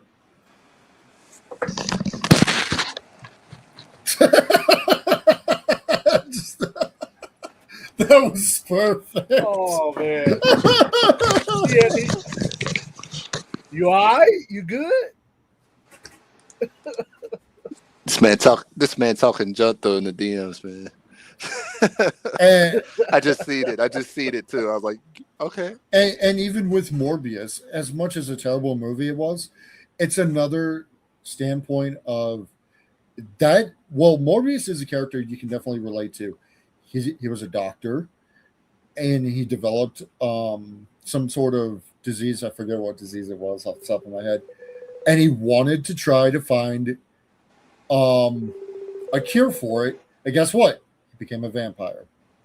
That is a villain you can sympathize with. Rangerverse. Oh God, here we go. Oh God, he's calling him. He said he was finna go to sleep. He probably DG, I know you're watching this stream. You better answer this phone, bro. Okay, I'm refreshing this so I can see. I told you I would call you. I told you. You replied. That man's got to be asleep, man. Come on, he got to be asleep. He told me. So this man just sent me these messages and then went to sleep. That's wild. I call BS if that's the case. That'll be wild as hell. He literally he said, say it to my face next time, B.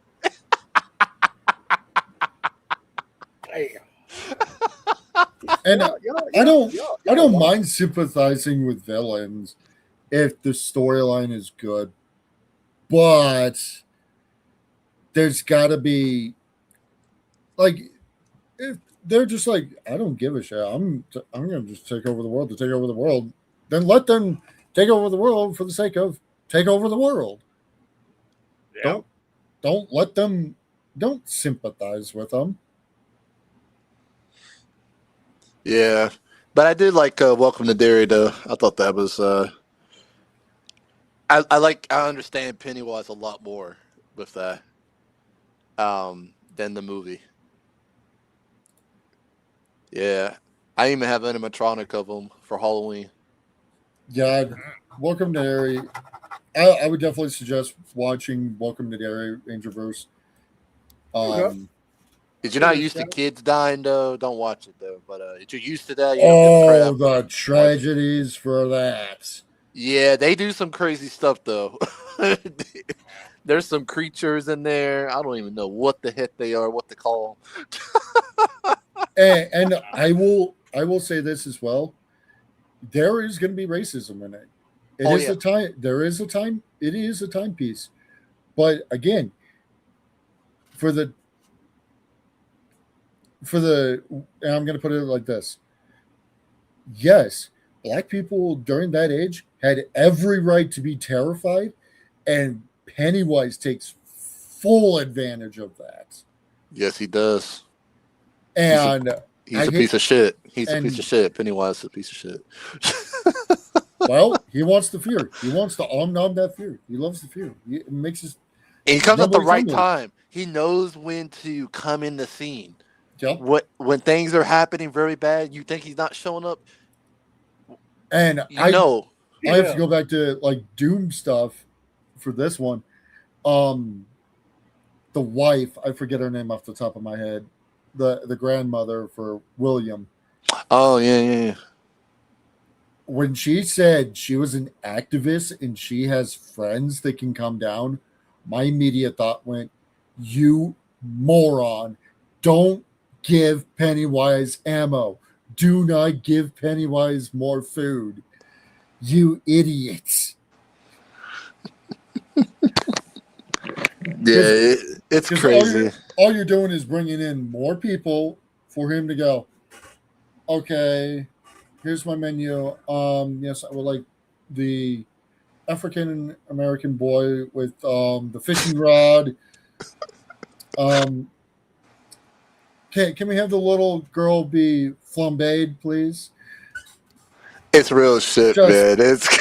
It blows your mind on what Pennywise goes through. And Rangerverse, you know what the crazy thing is that gets me every time is the theme song for every episode. The theme song with every episode. Oh yeah, they do change it up, don't they? It's like a kid singing. I'm like, I cannot do this, man.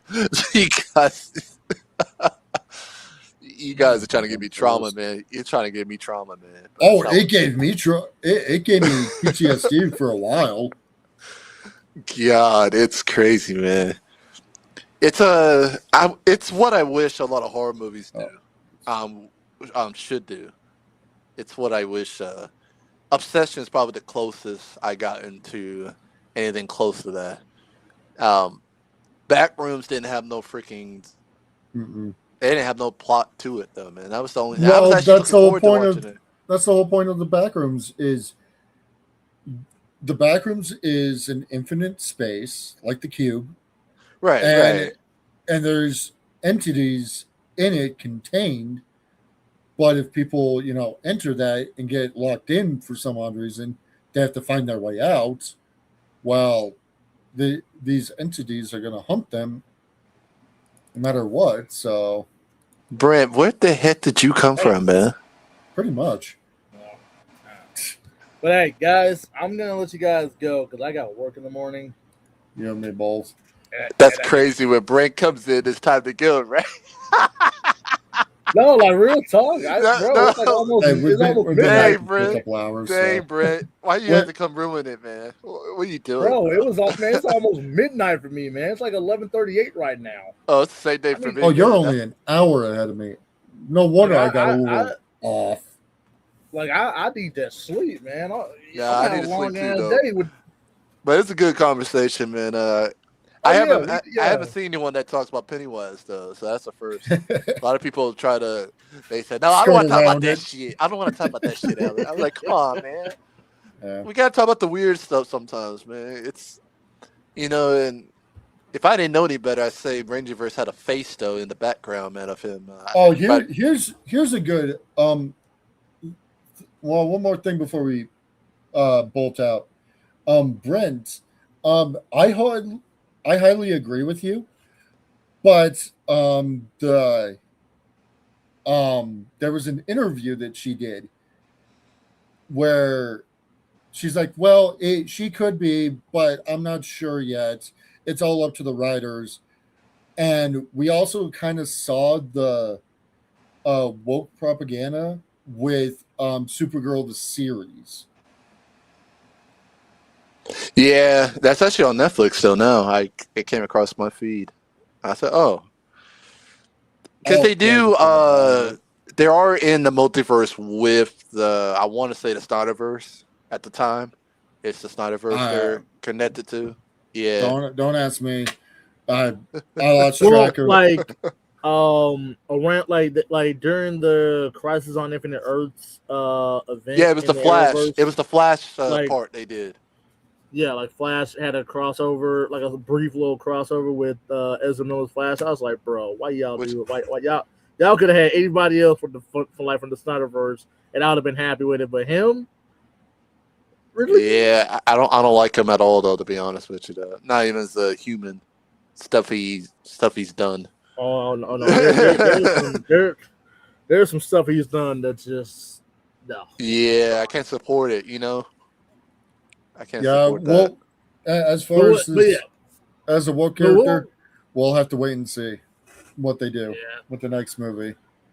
Yeah, we don't know because there was no post-credit scene in Supergirl, so I don't know what the heck is going on. But She'll be in the next Superman movie, Man of Tomorrow. Yep. probably. Most No, likely. she will be. Most They likely. confirmed it. She will be. Oh, okay. They just didn't say it. They could have said it at the freaking end of the. I'm just giving them shit. Who knows at this point? But that's definitely a All good right, you stopping guys. point. All right, you guys. All right. Catch you guys later. Have a Yeah. good Yeah, day. good discussions, guys. Talk All to you right. later. You guys have a good night.